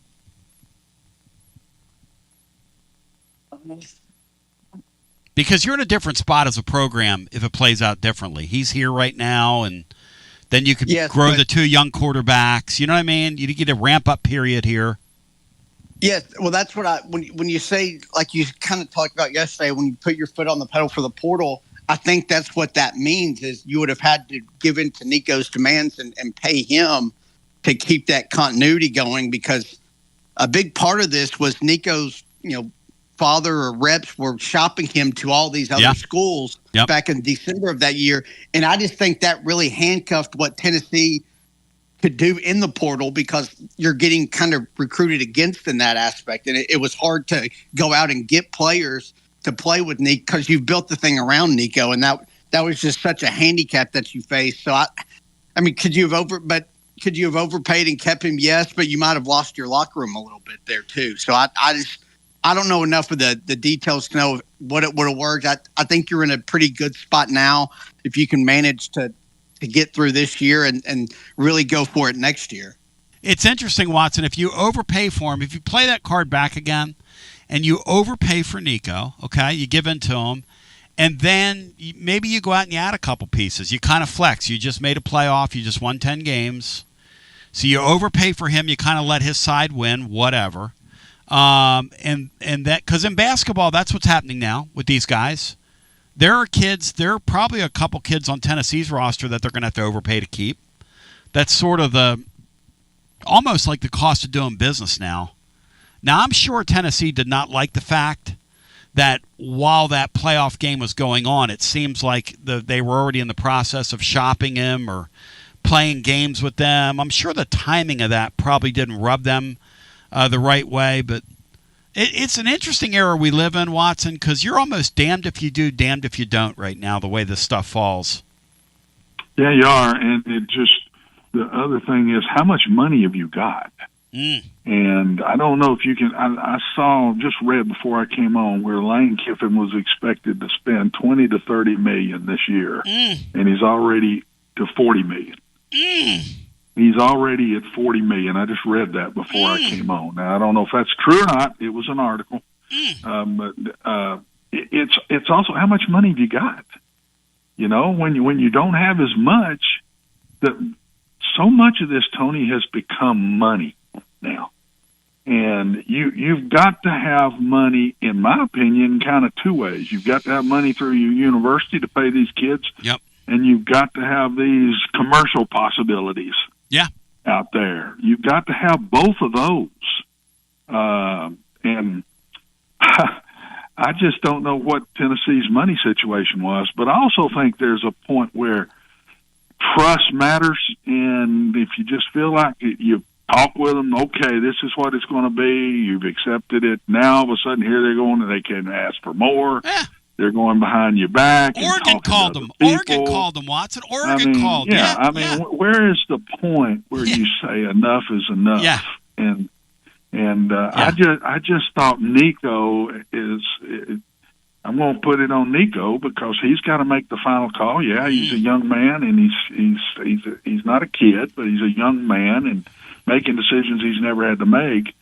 But all of a sudden, when you're getting paid money like that, those decisions get tougher. And I just thought that he let too many things get involved and not enough on, I need to stay here one more year, and I could have a special year. And the guy right in front of him just did that in Hendon Hooker. So I just thought that was a major mistake he made. And Joey went out last year in the face of Nico and had a really, really, really, really, really nice year when UCLA really threw him away. That's right. Yeah, it's very solid year. It's a very interesting deal. He's not back, and now they're caught a little bit. Yeah, that's right. And the big question for Josh was, do we really flat go after one in the portal, or do we go with what we had? And they didn't really just do that. And I just wonder, Lane sits down there, and it doesn't seem to bother him about how much money it is. Yes. He'll go. He'll spend it. We'll see if that works. I don't know if you can just blindly just go by everybody. Is there still a point where you've got to know these kids? Are they good kids? Are they going to fit in what we're doing? I love Nick Saban's statement a year ago right when he got out, and he said, "Yeah, everybody's buying them now, but you dang sure better be buying the right people." Because if you buy the wrong people, you got yourself a real mess. I'll never forget that. He said you're SOL on television, yes. which is a great way of putting it. Show. Yeah, which is a great way of and putting with a few choice words in with it. That's exactly what he said, and he's right. Now he is right. Watson, That's why I think football is so much harder than basketball. You don't have to buy near as many players. Well, it's like Matt said, yeah. In basketball, it's so much easier than football is. That's right. And I hadn't considered what Matt said, which is at that time when you've got your top player dragging you, and you know he's dragging you through the mud. Now, I don't think they thought the thing was going to blow up in the spring once it the way that it did, but geez, man. That seemed to be the last straw to me. That was a mess. That's what I thought. They had to call his bluff. They just said, "The heck, let him go." Yeah, they had to call. And again, I don't know. I don't like talking about things I don't know all the insides on, and I try to stay general with what I say. But that one to me, I just now that it's over, I put it on Nico. I think he needed to stay. He ended up getting less money, but we didn't know that at the time. Yeah. But he needed to stay, and he would be in a much better standing right now as a college quarterback than he was the year he spent at UCLA. Oh, absolutely. But, Watson, I appreciate you. Presented by our friends at Simpson's Meats. You're the man. Much love to you. Get out there and chase that white ball around, brother, although it's hot and humid today. Wait till the evening tonight if you're going to do that. I may have to just go out and hit a few balls late in the afternoon. How's that? There you go. Laura did yesterday. I told her, I said, get out there because she's got something with my son coming up. I said, you got to get out there and hit those balls till your hands bleed. Thank you, Watson. That'd be more dedicated than me. I'm not going to hit them that much. Take care, my man. See ya. Love you guys. I love me some Watson Brown. Matt, you bring up an interesting point. And by the way, Watson presented by our friends at Simpson's Meat since 1888. A family tradition. Shout out to the great Watson Brown, whether it's steaks, burgers, sausages, roast, or chicken. And I'll tell you what, you'll taste the difference. They've got gift boxes available. They'll ship premium meats anywhere. You're going to pay more, but you're going to taste more. SimpsonsMeats.com. We got a West Knoxville Stowe off Lovell Road. Go in there and check them out today. It is an interesting thing to think about. You know, Matt, I do think UCLA hired a really good coach, and I do think Nico's going to have a good season under that guy this year. I think that guy's a really, really smart offensive mind. He'll figure some things out. That guy will figure out a way to make UCLA football watchable, I think. I don't know if I know that. I don't know if they have enough players, Matt, but I think. Is that a decent take or no? Just based on that guy's track record. Yeah, I mean, he's won everywhere he's been. So those guys, as long as you can figure it out with the roster deal with the budgets and all that, then I think he'll be pretty solid out there. Because Nico went to a place last year, and I mean, that guy was a clown.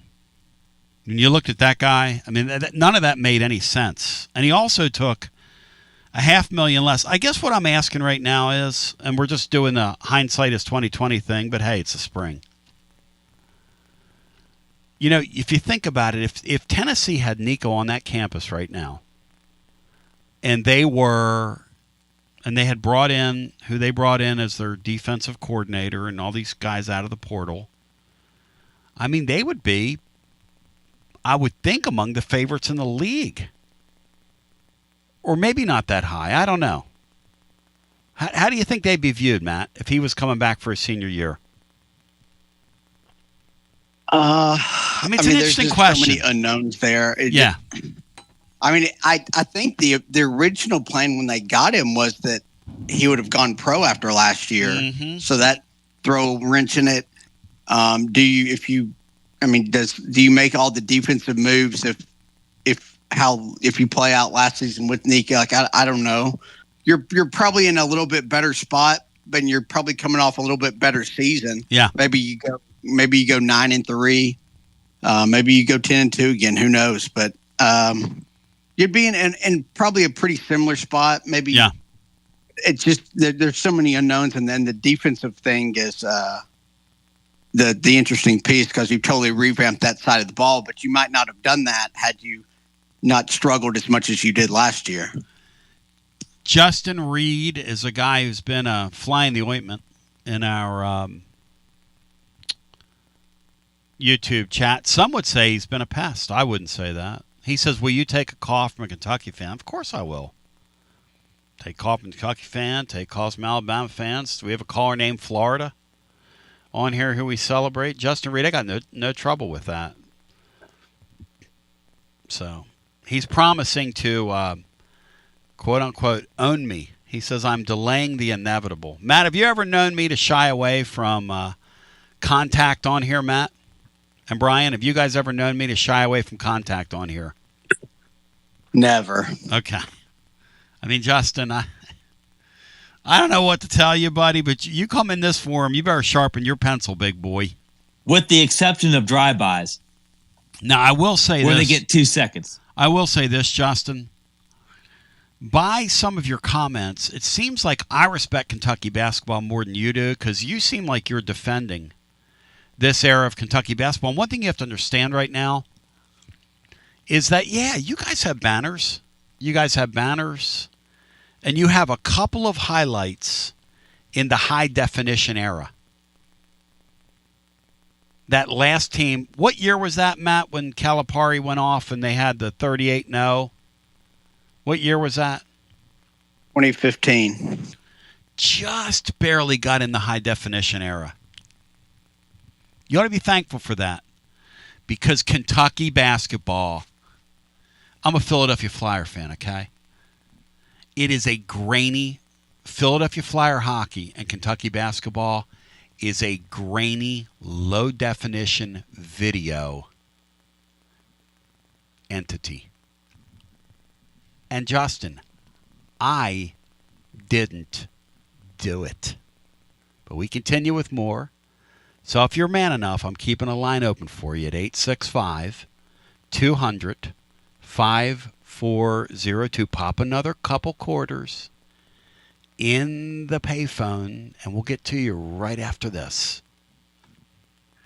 On Bristol Highway in Johnson City. Are you tired of walking around on that ratty-looking carpet that you have? Well, today's your lucky day because we have Supercore on sale for $1.79. 58 colors we're liquidating. Supercore is the best waterproof floor with a lifetime warranty. Where are you going to find that anywhere else? Nowhere, let me tell you. $1.79 lifetime warranty. Come on down to Bristol Highway on your truck and trailer and let's make a deal. You got to dream about buying some land and building on that land? Well, Waterside Contracting is your ticket. 25 years of making dreams come true, Michael Scott. For hundreds in our area, custom homes or remodels, Waterside Contracting will build on your lot. They do incredible work all over the area. Structural integrity, quality without compromise. It's a way of life with Waterside Contract. Check out the wonderful work Waterside does. WatersideContractingLLC.com. When it's time for your dreams to come true. Quality without compromising. Waterside Contracting. College football fans, Chris Fowler here with the play call. This season, go for Dose with ice-cold, refreshing Dos Equis. It's more than a single play. It's a mindset. Think of it as a 2-point conversion for real life. Taking the risk, making the bold move. Whenever we get the chance to go big, we take it. On the field and off, always go for Dose with Dos Equis. Enjoy Dos Equis responsibly. Copyright 2024 Dos Equis Lager Especial Beer. Imported by Cervezas Mexicanas, White Plains, New York. Hi, I'm Jim Simpson, owner of Simpson Meats. When's the last time you grilled a really good burger or steak? One your friends still talk about. Our goal at Simpson Meats is to make that happen every time you have a cookout. All of our cuts of meats, steaks, burgers, briskets, and pork are always fresh, flavorful, and sustainably sourced. We are family owned, so we know the importance of knowing how and where your food is raised. We have been putting quality first since 1888. Visit our butcher shop off Lovell Road or online at simpsonmeats.com. Tony Basilio along with the great Mark Griffin. And we're here to talk about our friends at Performance Medicine. And Griff, their slogan, stay educated, stay healthy. That's you. Wow, I really like to think that, Tony, and I'd like to give Dr. Rogers a lot of credit because I definitely want to stay educated and healthy, and knowing that he's putting the time and effort in to make sure of my care, I want to encourage your listeners to put the time to learn and become educated and get to know Dr. Rogers and see if it can help with your health as well. And there's a really, really easy way to do that. In fact, they've got their own YouTube channel. You can see Dr. Rogers for himself with his staff. It's called The Performance Medicine Show over at the Performance Medicine channel over on YouTube. Also, more information at performancemedicine.net. To our friends in North Knoxville, a brand new location over in Fountain City, now accepting patients. So many ways to reach Dr. Rogers. And like they say, stay educated, stay healthy. Performance Medicine, online, performancemedicine.net.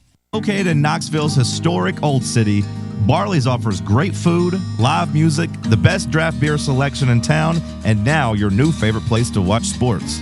Their indoor projector is perfect for any weather, and they've revamped their upstairs area with more TVs to take in all of the action. Their menu features hand-battered chicken tenders, juicy burgers, fresh salads, and the tastiest pizza in Knoxville. You can enjoy their happy hour drink specials daily from open until 6 p.m. Barley's Tap Room and Pizzeria.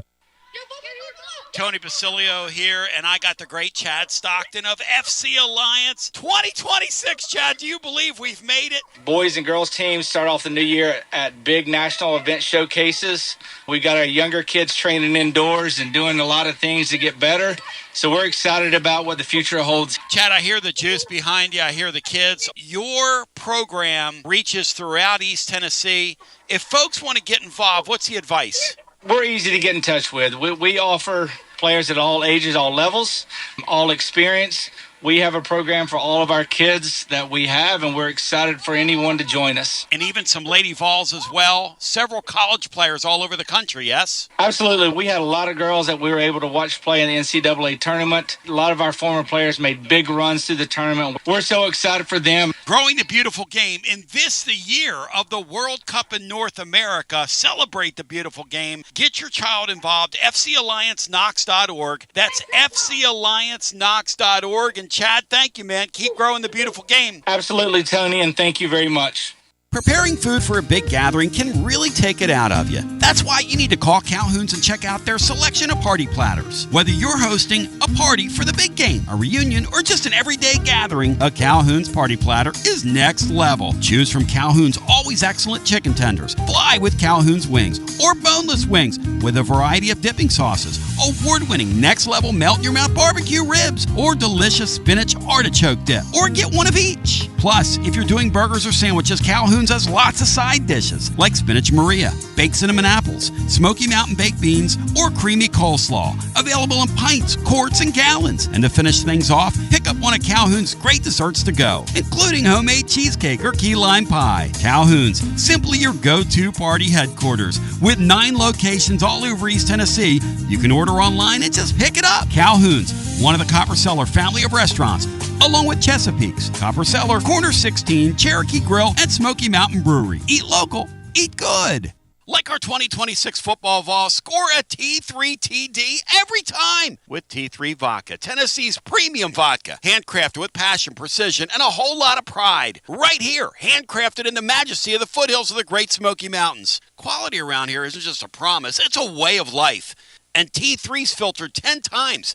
80 proof of vodka delivering a smoothness unmatched. This dedication to excellence has earned T3 Vodka prestigious accolades, like a 5-time gold medal award-winning vodka and your SIPS Consumer Choice Award medal winner as well. Whether you're sipping it neat, on the rocks, mixing your favorite cocktail, T3 Vodka, your choice for a premium award-winning experience. Be like Maury Hanks. Score a T3 TD. Ask for T3 Vodka by name at restaurants and wine and liquor stores today. Drink it neat, drink it right. And score a T3 TD all 2026 long. Tennessee's Premium Vodka. T3, Tennessee's Premium Vodka. Distributed by Empire Distributors of Tennessee. Big news, Basilio family. Get ready because the 2026 Knoxville real estate market is officially shifting into high gear. All signs are pointing toward a record-breaking year, and the energy across East Tennessee is absolutely electric right now. Whether you've been dreaming of finding that next home, looking to capitalize on your current equity, or ready to dive into the investment world, the timing has never been better. Having a game plan is the key to winning in this fast-paced market, and I'm ready to help. Give me a call, Jennifer Morris, at 865-694-5904, or reach out at nextmovesmokymountains.com. That's nextmovesmokymountains.com, and go Vols. TB back with you. We've got a Kentucky fan that wants to do some business with us, and I love I respect the hell out of Kentucky basketball and Kentucky fans. I've told my stories on here many times about how I grew up loving the sport of basketball in the city of Philadelphia when the Big Five was a something. Before all those kids, due to outward migration, went all over the country, and it was really something. I love college hoops. I love it enough to say that Tennessee's on the mic right now, and Kentucky's yesterday's news. Matt, Brian, what did Dan Dockich say recently about Kentucky as we welcome Justin in? He said their basketball program was in danger of going down the road. Nebraska football went down after ushered out of there. All right, let's without further ado. It was successful, by the way. And that's very possible because Alabama's football program's in danger of going away. All their money won't another minute by. Now that it's legal, it's kind of like Will Wade. Now that it's legal, can you do it? Now that it's all legal and above board, you can't take kids to Keeneland anymore.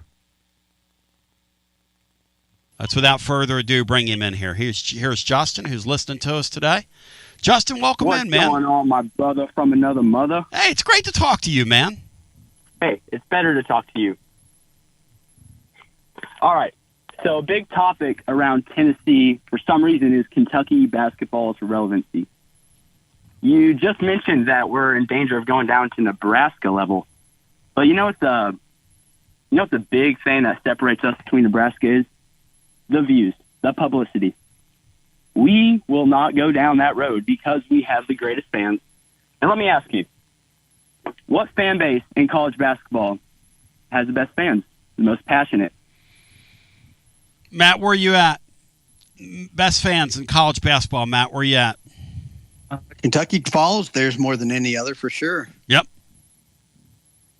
Kentucky's got great fans. Football fans are pretty passionate too. Kentucky's got great fans, no question. They're just like we are. They share these mountains with us. Somehow y'all manage to be more uncouth than we are. No offense, but you're excellent fans, no doubt about it.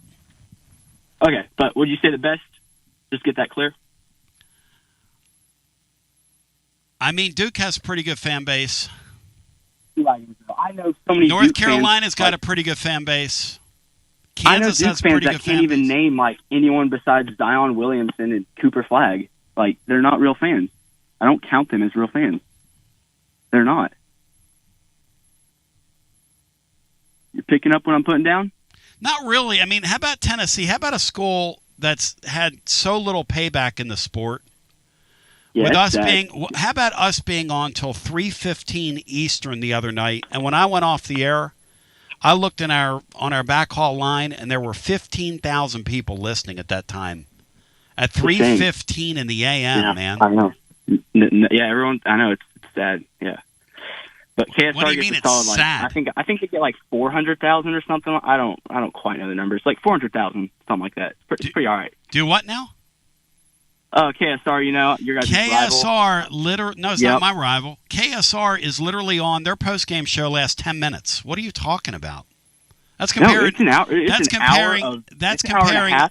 That's comparing apples to oranges, my friend. What we do and what they do. I don't give out coaches' phone numbers.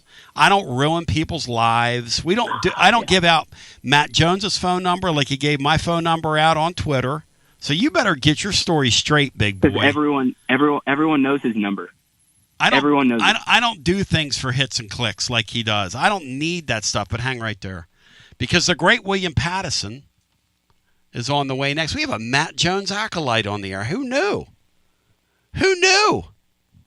William Pattison on the way next. We continue our conversation with this Matt Jones acolyte on our overtime segment. You're listening to FM 105.7 and AM 1340, WKGN Knoxville, and W289CU Knoxville, Fan Run Radio. So let's bring Justin back in.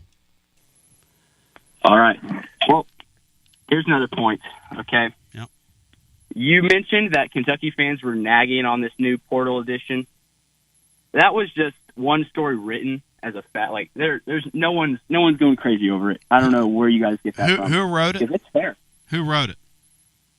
Tyler Thompson at KSR. Okay. He doesn't know the rules. Tyler Thompson at KSR does not understand the rules of what he's talking about. And I think it's very rich that Kentucky fans are worried about the damn rules after all this time.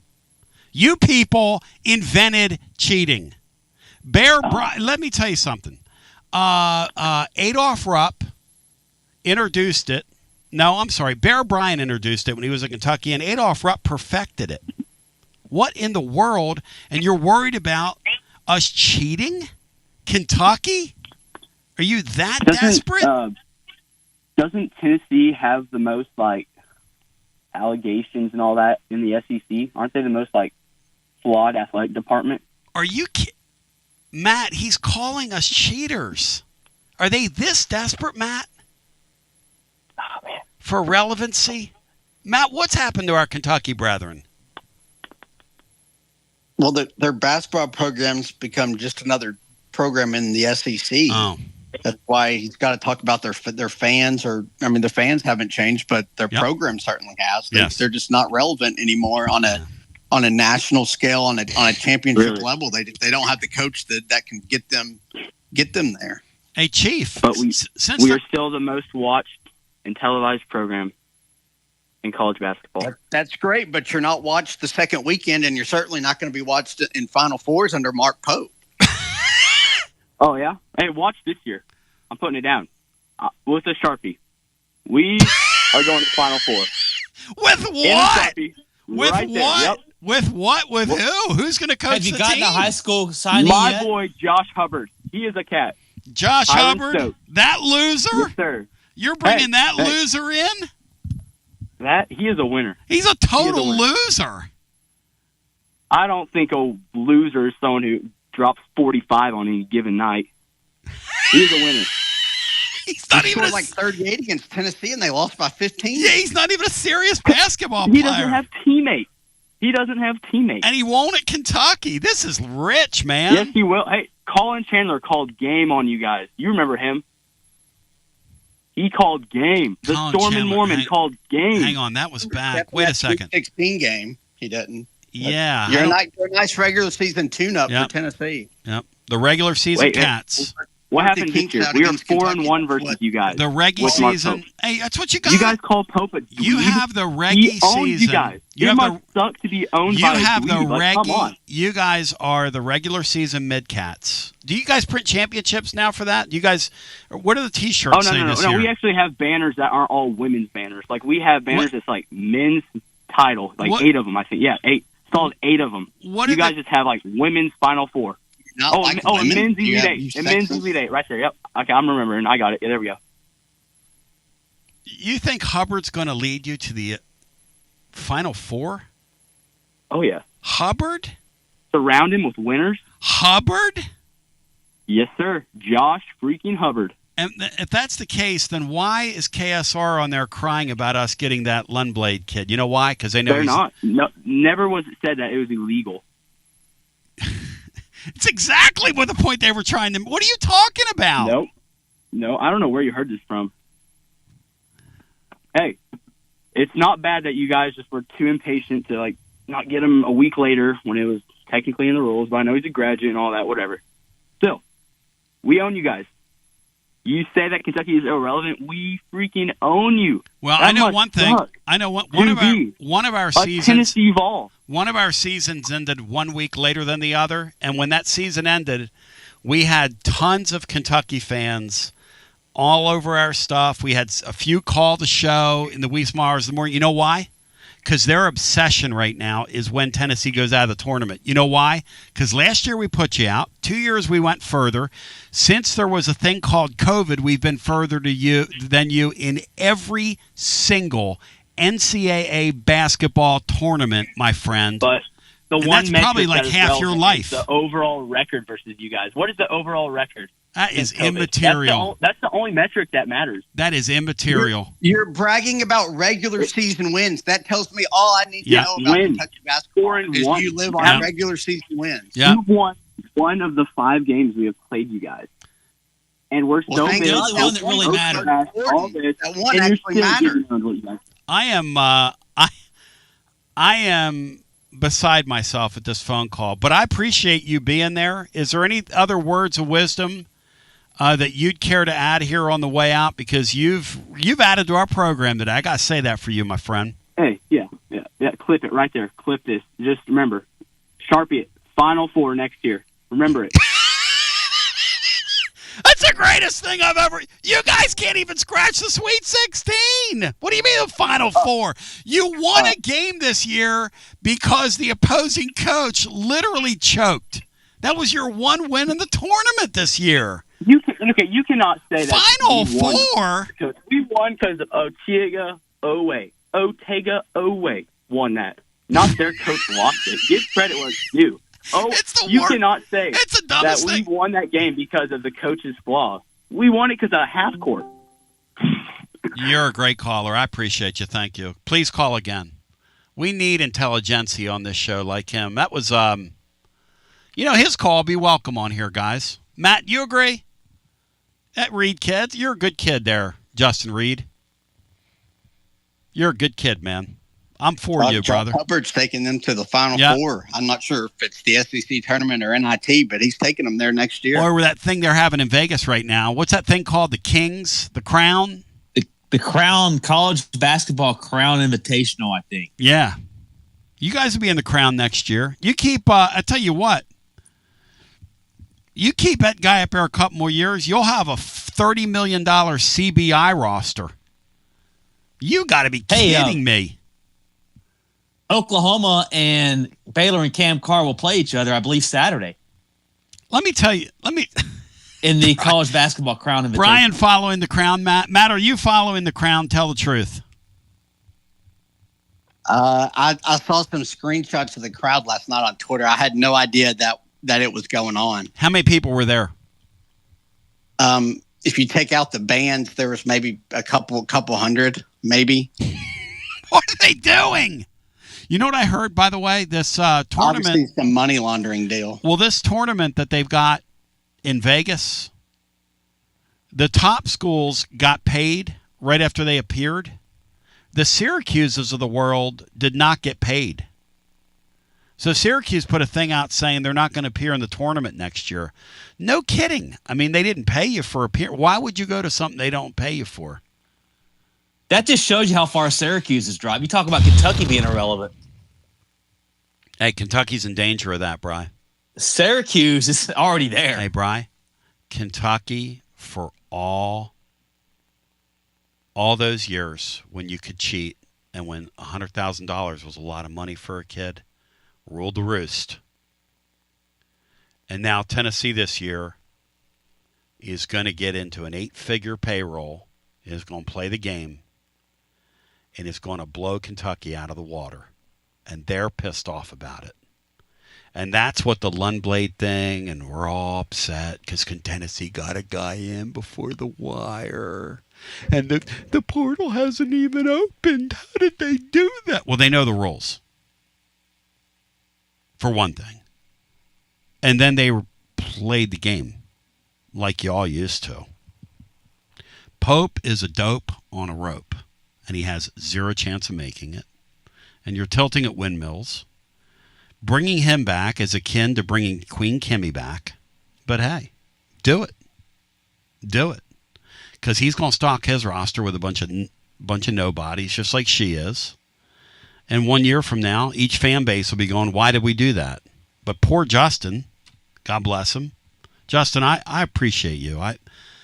If I ever meet you, I'd buy you a meal.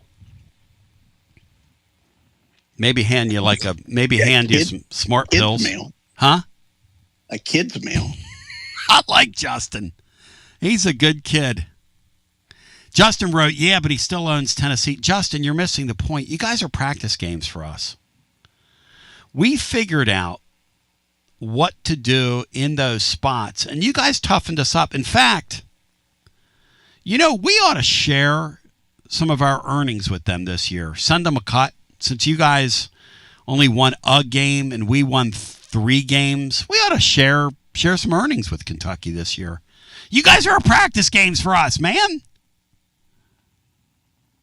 Mark Pope on a rope, don't drop your soap, is really bad.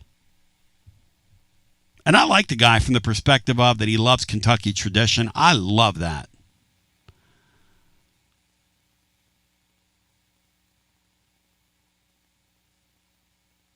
But don't compare what we do to KSR. We go hard in the paint, bro. We were up till 3:15 a.m. the other night. Matt Jones ain't doing that. He's too busy running Ohio Valley Wrestling and whatever that brunch thing is they do on Sundays. He's too busy doing that stuff to worry about serving the Kentucky fans. And you have to deal with that, not me. I didn't do it, as they say in the trade. But I do respect the hell out of Kentucky fans. If I could, I'd split me in half and do a show that you guys deserve. And then we could really rip Mark Pope. But you're the man, Justin. He says, I'm Kentucky through. Oh, I could tell. You're Kentucky through and through, all right. Matt, do you like that old dude that called us the other night? That cat sounded like he whistled while he worked, man, that dude. He's he goes through cartons a day. Yeah, Matt asked him. He wasn't even right. He wasn't even factually correct either. No, he was. Somebody told me that he called Russell and Bears post game too with the same call, and they were a little bit more demonstrative of how they got rid of him. Russell told him to go do some of the stuff all the Kentucky fans told you that night. I like to let him talk, and I felt bad for the guy because it was, I have a little trouble breathing this time of the year myself, but I love Justin. Justin, you're a good caller. Please keep calling us. I'm going to put you right there with Florida, Titans Bill, some of the great callers we have. Lukey Dome.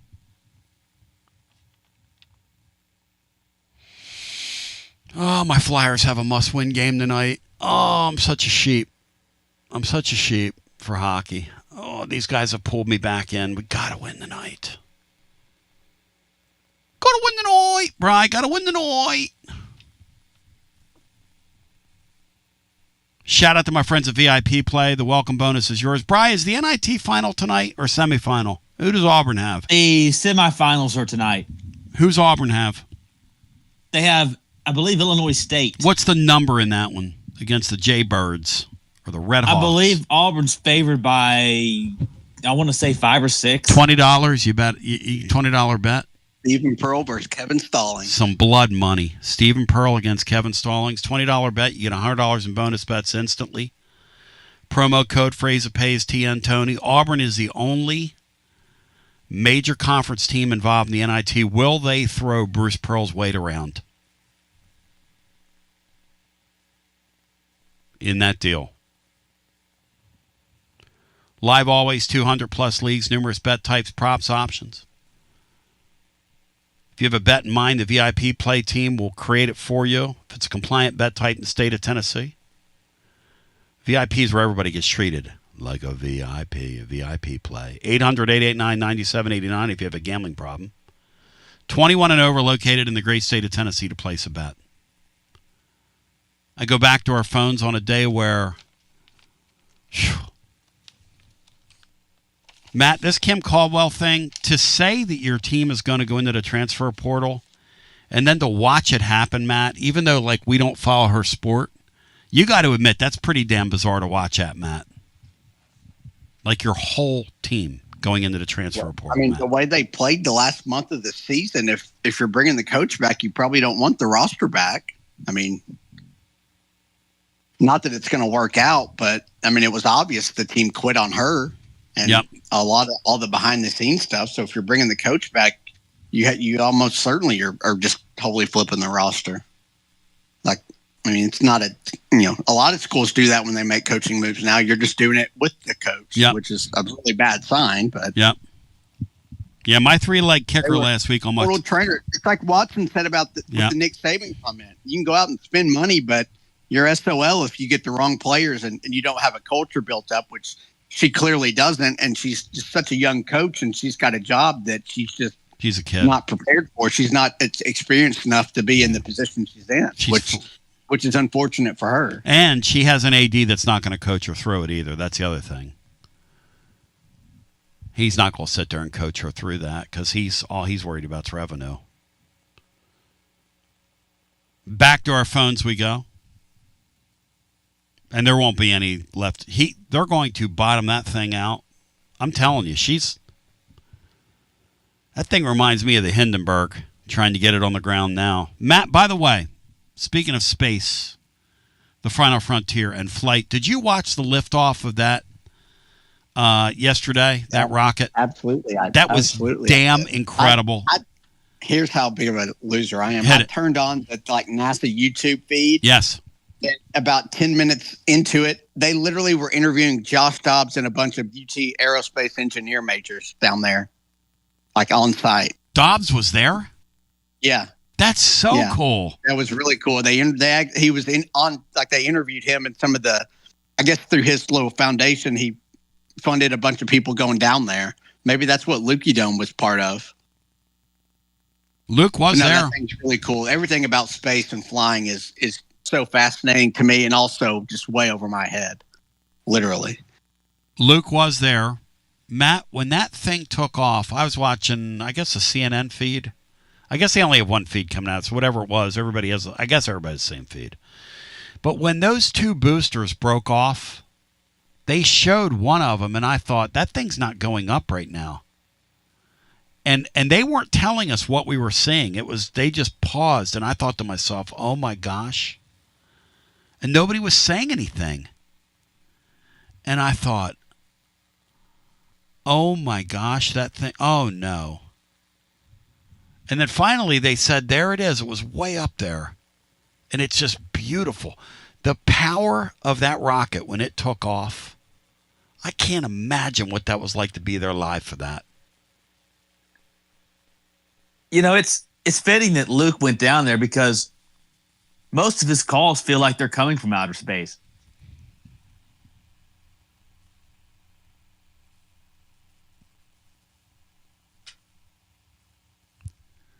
And maybe they do a flyby of Sammy up there at Mars.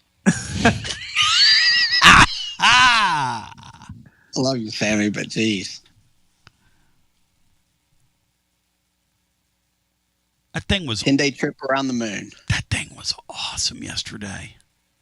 They're the first people to leave like the lower orbit since like the early 70s. I love it. Next year they're landing on the moon. Next year to be true. Yeah. Next year they're landing on the moon. I expect either the NBA or the NFL to put a franchise on the moon one day. Be the first intergalactic sports league. But Matt, they need to get Josh Dobbs up there. He can be the first person to throw a football on the moon. When you said make that happen. When you said Josh, I thought it was going to be Joshy Boy you were talking about because that thing is called like Artemis 3. Artie is his boy. Oh. See, Bri, did you make that connection with Artemis, Bri? I saw it was named Artemis. See? Yes, I did make that connection. It's like Artemis 3. I know where Artemis 2 is. How ironic. Yes. Let's go back to the phones. There's a funny guy on here saying, "What about you, sinus, Tony?" That's funny. Everybody make fun of me. Trying to breathe.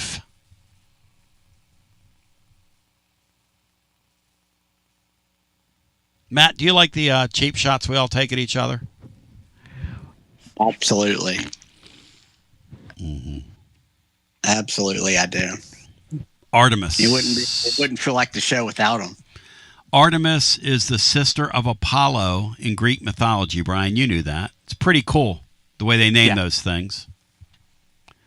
Now, I have a question for people that are into such things. There was a program in the late 60s that I always thought was called Gemini. But I go back and watch the clips on YouTube, and the folks that were covering it at the time, the Walter Cronkites of the world, some of the different people that were, the broadcasters of the time, and some of the NASA folks they interviewed, and some of that footage that exists on YouTube, and there's a ton of it. It's amazing watching that stuff. They called it Gemini. Why did they call Gemini Gemini? Can somebody please tell me that? Gemini Christmas.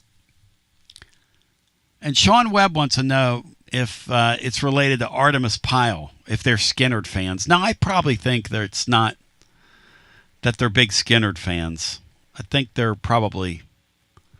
Let's go back to the phones. That was really cool yesterday, though. I don't think Skinnerd and NASA go together very often. NASA and Skinnerd. I bet there's some NASA people that like to maybe toin it up. A few, but not many. I think there's probably a few guys that like to toin it up. Although I think that Artemis Pyle guy was like a pilot, right? Or has a pilot's license. Is that right? I think he's got a connection to Knoxville. I do remember that. Hello and welcome in. You're on the air. J-Bay Muppet. Oh, there he is. Now, I'll say this for Justin, the caller in Kentucky. You are 1 million times higher. Okay? You are orbiting compared to that brain donor. That brain donor ain't gotten off a launch pad in his NWO for life. Am I lying, Matt? That's an absolute brain donor right there. Yeah, I'm trying to think of what program maybe like San Francisco basketball that hasn't been relevant since like the 50s or whatever. Yes. How about Old Dominion women's basketball? There you go, Brian. That's who that is. Yeah, although Justin doesn't acknowledge women's banners, apparently. Yeah, he's up there with he hates women. Pom. Yeah, he hates the women. He hates the women. I ripped off some pretty good one-liners today in the blog regarding Matt. That thing that Danny White was afraid of is the biggest bust that we've seen in a long time in sports. This NIL go, they ought to rechange it to NIL no-go. Top 10 basketball jobs right now. Here's what we have. Duke's 1. Kansas is 2. I was asked to do this yesterday. Let's tackle this real quick. I got Kentucky 3. The fans are nutso. And the right coach here will win big. Maybe. We'll see. But I still put them there for their history. UNC is 4. Don't let Hubert Davis fool you. Is Tommy Lloyd next? Or will they go and get Eddie Munster out of the pro ranks? But they're going to get somebody, and they're going to win. Michigan has a huge budget and a huge history. They're 5. 6 is UConn. That's a phenomenal job. 7's Michigan State. Look, they've had 2 coaches in 50 years, and they played at a pretty high level for 50 years. Pretty hard to argue with that. Arizona's number 8. I hear the scuttlebutt in the coaching community is that Desiree Reed-Francois is now sideways with another power coach. Here you go.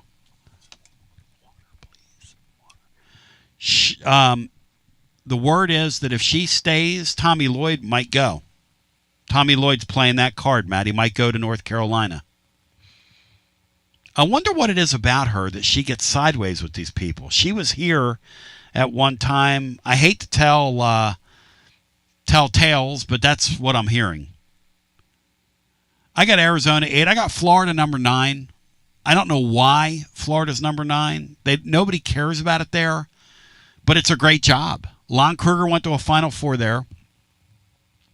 Billy Donovan won 2 championships prior, 3 there, and went to multiple Final Fours. He won twice In a row. The guy that followed Billy Donovan went to a Final Four. Who was that? No, actually, Mike White never did go to. I'm sorry, not Mike White. My Todd bad. Golden went to the Final Four. Todd Golden has it at the very top of the. It's Mike White got to the Elite Eight, I think. It's a 9th best job in the deal. The rest of these teams basically are tied for 10. Is how I would put it. And I have Houston at 15 and Arizona at 15 after having Arizona in the Arizona top 10. at 8th and 15. I know it's pretty good. I'm supposed to have people to check this stuff, Bri, but I don't know. Maybe we don't. Tennessee is 10. The Zags are 11. These teams are all tied in my mind. Purdue, this is the next tier. Illinois is in that next tier. Louisville's in that next tier. Arkansas is in that next tier. Texas Tech's in that next tier, and Houston's in that next tier. Tennessee is an elite job in college basketball. That's the point. And they're right there with Arkansas's job, in my mind. Matt, what do you think of those rankings? Besides the faux pas you got to love. No, I kind of agree. I think once you get past the top 5 or so, the rest, that 6 through 15, 6 through 20 are kind of just bunched together. They all have kind of strengths and weaknesses. I think North Carolina should be the best job in the sport, it or Kansas. Yep. But North Carolina has kind of hamstrung themselves by only hiring Carolina people. I just think they could expand that. I think the Krzyzewski kind of hovering over Duke would probably make North Carolina the better job if they truly went outside the family. Kansas is probably top 3. Michigan State's interesting because it's basically all Izzo, and the sport was totally different when he took over there. So, I don't know what that program will be once he leaves. Arizona's top 10. I think Gonzaga's probably top 10 because it's maybe one of the few basketball first schools, and I think Texas probably has to be up there somewhere just because of the money. Yeah. No, I agree pretty much. But, outside those top couple of jobs like Kansas, Duke, North Carolina, Kentucky are probably like the top 4. And then, the rest of them, 5 through 20 are about the same. Somebody said that they believe that UCLA and Bama need to be on that list. Yeah, they're probably in that next mix with us. Yeah. Indiana probably there's at least passion in that state. Is one that could have been included, maybe. I don't think so, Bri. I think they've fallen by the wayside, man. And like Matt said, if you stay, probably, them and UCLA are probably pretty comparable. Yeah, if you stay dogmatic about only hiring people off your tree, you get what Indiana's gotten. You got to give up that dogma, man. You got to go get the next best available guy. And the thing that's crazy about Indiana that I'll never understand is the May guy proved that he was an incredibly great young coach. All they had to do was fire a guy they knew they were going to fire the next year. All you got to do is call that guy in and say, hey, look, man, you played here. You're a good man. We love you. We thank you. I want to name, a street after you. There's a cul-de-sac somewhere with no outlet that we want to name after you. But unfortunately, you're turning in your keys because we have a chance to hire this guy. And he's going to go to another Big Ten school, and we're going to rue the day, and I'm always going to hear about it, which is exactly what's happened. So, most of the schools we mentioned, because I put Texas Tech in there, are schools that are going to pay 8 figures. I'm not sure. UCLA, maybe, because he's got one guy who's like a Hollywood agent type. Cronin does. And that's what the smart ones do. The smart ones go find their patron. Patino went and found vitamin water. You got to go find a patron. See, that's part of the job now. It's part of a job for a football coach is to go find your patron. And when you get stuck, you pick the phone up and say, hey, I really need this outside linebacker. And so is going to money whip him. Can we beat him by $5? Where is Connecticut? Where are the Big East schools on this list? UConn's there. UConn's 6. Oh, okay, they are. Yeah. I'm sorry. I was thinking St. John's. But who else from the Big? UConn might be 5. Yeah, UConn's a great job, man. UConn's a basketball mecca, is what it is. Yeah, it just is. We have to admit it. Kevin Ollie won a title there. Yeah, you put that uniform on and you take on magical powers, man. The clearinghouse. Villanova and St. John's with the right coaches can be on that list too. Villanova doesn't have the money to compete. The clearinghouse, not in today's. That's why Jay Wright got out. The clearinghouse is the biggest bust ever. If they were a coach, they would be Kim Caldwell. Just a total bust. They would be Steve Spurrier in the NFL. They would be Brian Kelly at LSU. It's a total bust. If it was a football player, it would be J.J. Peterson or DeJuan Blair. Total bust. Tony Mandrich. Ryan Leaf. If it were a defensive coordinator, this NIL Go thing, it would be Bob Shoop. Or the clown we just saw this past year here. I'm trying to keep politics local here. If NIL Go was a driving academy, it would be run by Tiger Woods.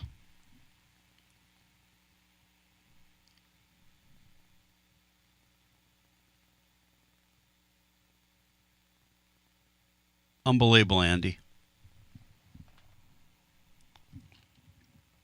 Here's the truth about why you make that list. When the Tennessee job opens, it's one of the most coveted jobs in the sport. And the reason for that, it's kind of like what the Kentucky fan called in and said. We like to give him grief, but there's no arguing with this. Those nuts in that state and in Kentucky, Big Blue Nation, okay, they make that a great job. You maniacs in this thing make this a great job.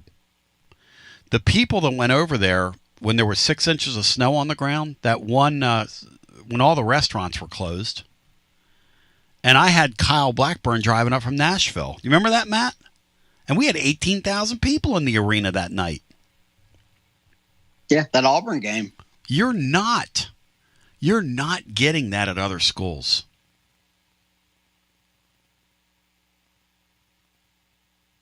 You're not getting that at other schools. So, back to the phones we go. 865-200-5402. Hi, welcome in. You're on the air. Tony. Hey, Philip. How you doing, man? I'm good, buddy. How you doing? Brother, I'm blessed. So, man, I've missed most of the show today, so you may have already talked about this. So I'd love to hear what you think. How many more chances do you think Abernathy's going to get to see if he can actually not strike out? Matt? Well, he barely played the last 2 SEC series. Well, because he's struck out, he can't hit the ball. Are you, Matt, are you, is the sample size... No, I'm not making fun of him. I'm going to ask Matt something. Matt, is the sample size too small for Abernathy? Is he pressing, or are we afraid that he's just not what we thought he was? I mean, you got a pretty decent sample size. He at least was drawing walks earlier in the year against bad pitching and bad weather, but I mean, he strikes out way too much. To be, I mean, for a guy that has his speed, he needs to put the ball in play a lot more than he does, because you can get on base that way, even if it's not a hit. But he's just not been very good, and they've been able to put Garrett Wright in center. I mean, I still think Abernathy could play second for you or center if Wright's ever catcher. And I think for the team to reach its full potential, he needs to be kind of one of your everyday players. But he's been unplayable because he can't get it done at the plate. I mean, you know, in some regards, when you look at Blaine Brown's his home runs, majority came on that one. 3 of them came on that one Saturday. I mean, he reminds me of Burke in his Burke's the sophomore year, to where you either hit a home run or you strike out. There's nothing in between. And that's where I see him right now. Would you agree, disagree? Yeah, he's very, very hit or miss. We saw him finally go the other way a little bit in that Sunday game at Vandy, but yeah, I just think he's such a raw player, and he has so much upside. But he's just really inexperienced, and just if he improves his swing decisions over the next year or so, he could live up to the high prospect potential that he has. I think his ceiling might be higher than any position player Tennessee's had over there. But yeah, he's very, very hit or miss. And I think once they kind of shelf the pitching experiment and he focuses on hitting, we'll see if he develops. But yeah, I think the Burke comparison to his sophomore year is pretty accurate. Hey, Matt, why won't more of these kids on Tennessee's team use off fields? They started doing that Sunday, and the hits started falling for them. Is that like a manhood thing? Everybody tries to pull the ball. Is it a thing where you're just tempted because in college ball home runs are so easy, so you're shooting for short porches? What is it about not using off fields, Matt? Yeah, I just think it's a home run sport now, and guys just try to pull balls, and that's just what Tennessee does. They've done it for a number of years. They rarely do a lot of that stuff. Go the other way, play the small ball. Like, they just don't do a ton of that. I think they just they don't want to overcoach their guys, at least in the past, and they just kind of let guys kind of do what they want to up there, which a lot of guys are trying to just hit home runs, which is the great recipe when you're hitting home runs. But this team obviously hasn't done that yet, and they need to figure out a way to get on base and make things happen a little bit more. Well, I'd say the same with, you can't, when we're not hitting the ball, yes, you can't play, just based on what it is now, there's 3 players you cannot play no matter how good defense or how fast they run. That's Abernathy, Antigua, and Newstrom. Newstrom has gotten worse. I know. Some of these guys, man, I hope that with our head coach staying in the dugout now, I hope they start asking different things of these guys. Like, put the ball in play. These guys, Chris Burke, Matt, when he was on here with us on Tuesday, said Vanderbilt was trying to give away the third game. They had nobody in the pen. They were willing to let the guy in the middle innings wear it. And we couldn't even take advantage of that, Matt, because in Berkey's words, we're bad ball swinging. It just doesn't make any sense. These guys are in those games. Like Burke even said that he noticed whenever there was a hitter's count, we were just looking at the ball. Yep. I mean, in the pure hitter's count, he said they should have known it was what was coming, that they would just sit there with the bat on their shoulders. So that makes no sense. Yeah.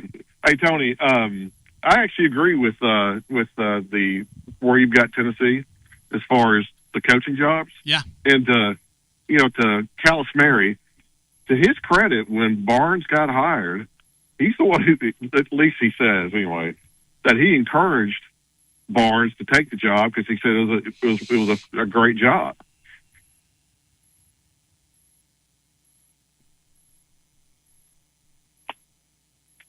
And he kind of gave Barnes a path to win a few of those early games against Kentucky, which I've always found very interesting. Almost like those guys do each other a solid. No business beating some of those Kentucky teams. They're like 2017, no 2018, about it. 2016, and they found a way to win a few of those. I know some people think this is silly, but I think these veteran basketball coaches sometimes waste regular season games just to prove a point to their teams that piss them off during the year. because you know you're already in the tournament. You can say, well, you're giving your seed away. Seed really now really does matter because you have these super teams in front of you. But seed back then, when it was all kind of relative, you'd give a game away 10 years ago. Yeah. I don't know that you would do it now. Yeah.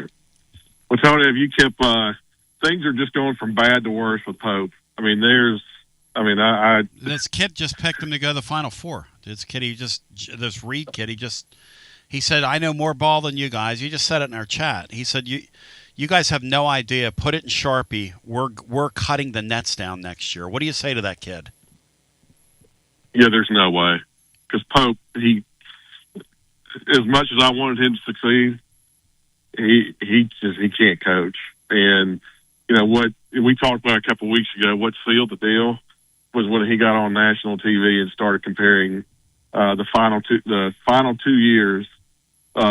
4 years of Calipari's tenure to his first 2 years. He was an absolute he was an embarrassment. And to me, that's when he should have been fired that day when he got on there and started saying all that stuff.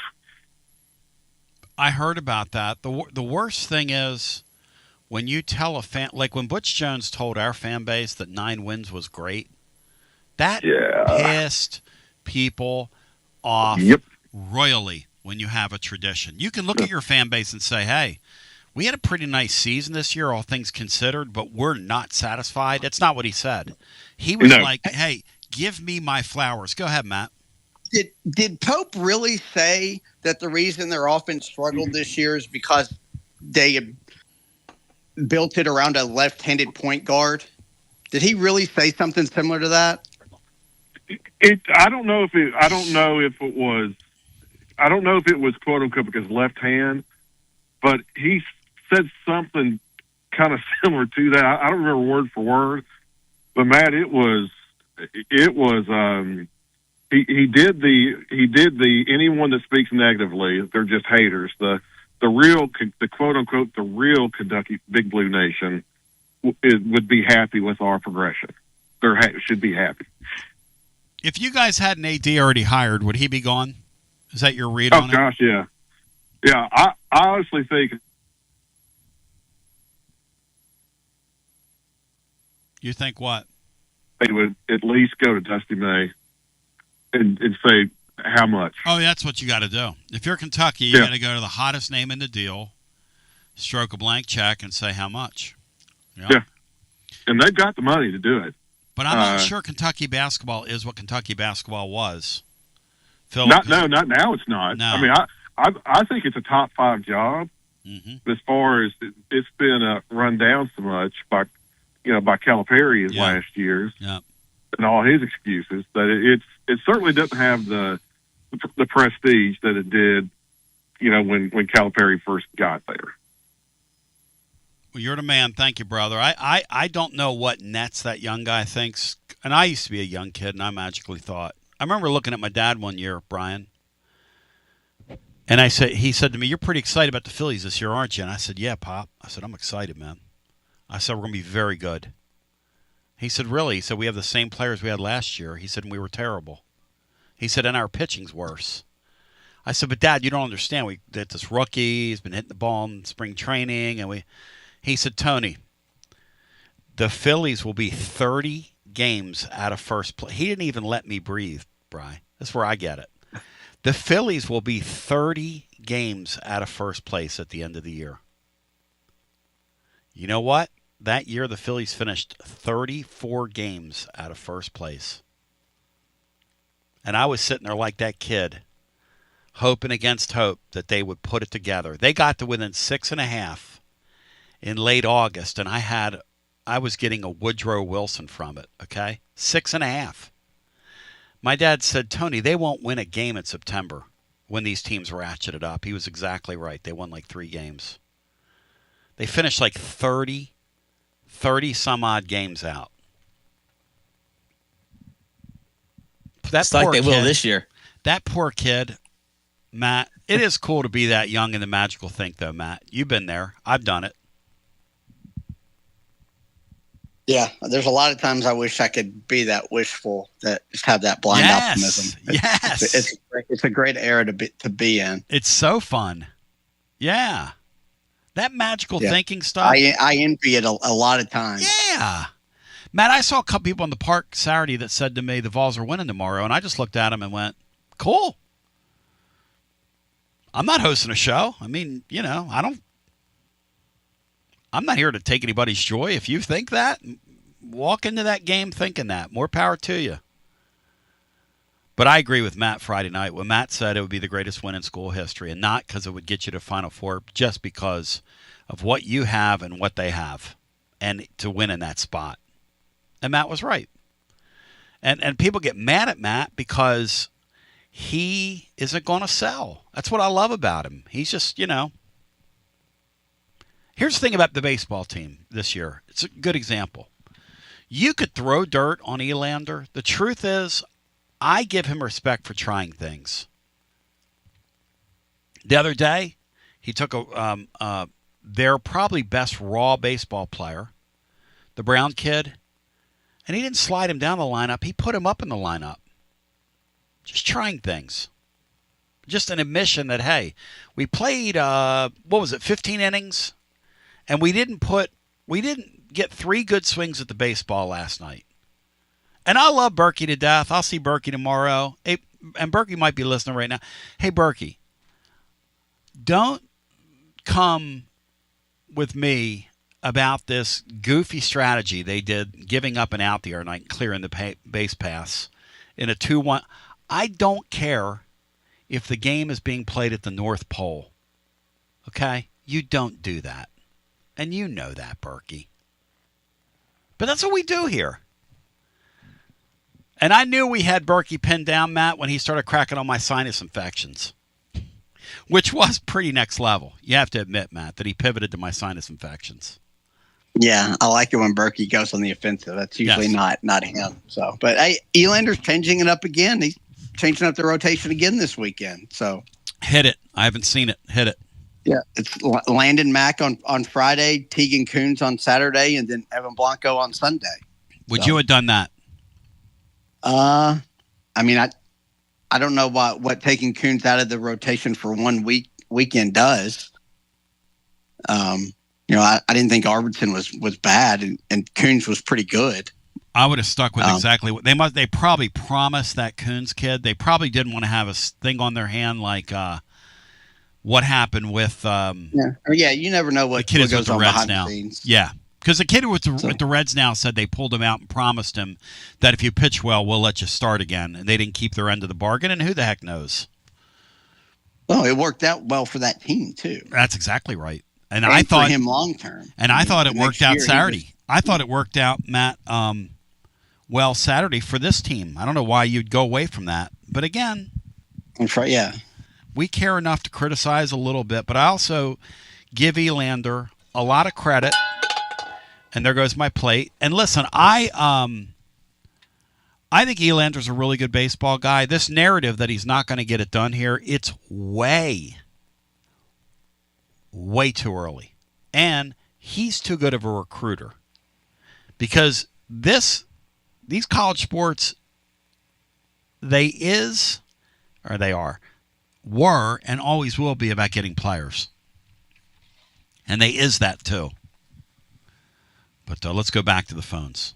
All these sports are about getting players. That's why Tennessee is going to go straight off in this transfer portal. As we go back to our phones and get our next call in. Hi, you're on the air. Hey, good afternoon, guys. It's Josh from North Alabama. Hey, Josh in North Alabama. Welcome in. Yes, sir. Talking about the portal things and the players and fans, view of their team and how they see them and things, I think fans put a lot of emphasis, like some of the Kentucky fans say, oh, we're Kentucky, we've won all these games, we have this rich history. These kids don't care about that. Like, they're not going to take way less money. You could almost rank jobs by who has the most money. Not only that, but back in the day when Kentucky and Alabama in our league were the two most profuse cheaters in football and basketball. Now, these are facts we're dealing in here. That's not even conjecture, what I'm saying. It was a lot easier to win big because now all things are relative, which is what you're saying. Right. Right, yeah. And you know, the money it was a lot easier for people to get to that barrier of entry to success for the money you needed to slip these kids. That's right. 25 years ago than it is now. Like, for instance, I was told a player like Alvin Kamara back in the day, that's $40,000. Yeah. You know what an Alvin Kamara be worth right now in free agency and when he left Alabama? Several million. Yeah. Yes.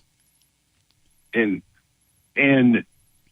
so, and I think one thing I wonder though, have you thought about how, like, if the reports of Kiffin are true and they spent that much money, you know, it's a lot of moving parts. What if you lose 3 games and you spend $40 million? How do you go back to those same people and say, "Hey, I'm going to need 50 next year"? Is there not going to be a donor fatigue point? Absolutely. That's why the cast of characters is going to rotate, and it's going to rotate by the hunger of these billionaires to see their team in the center ring.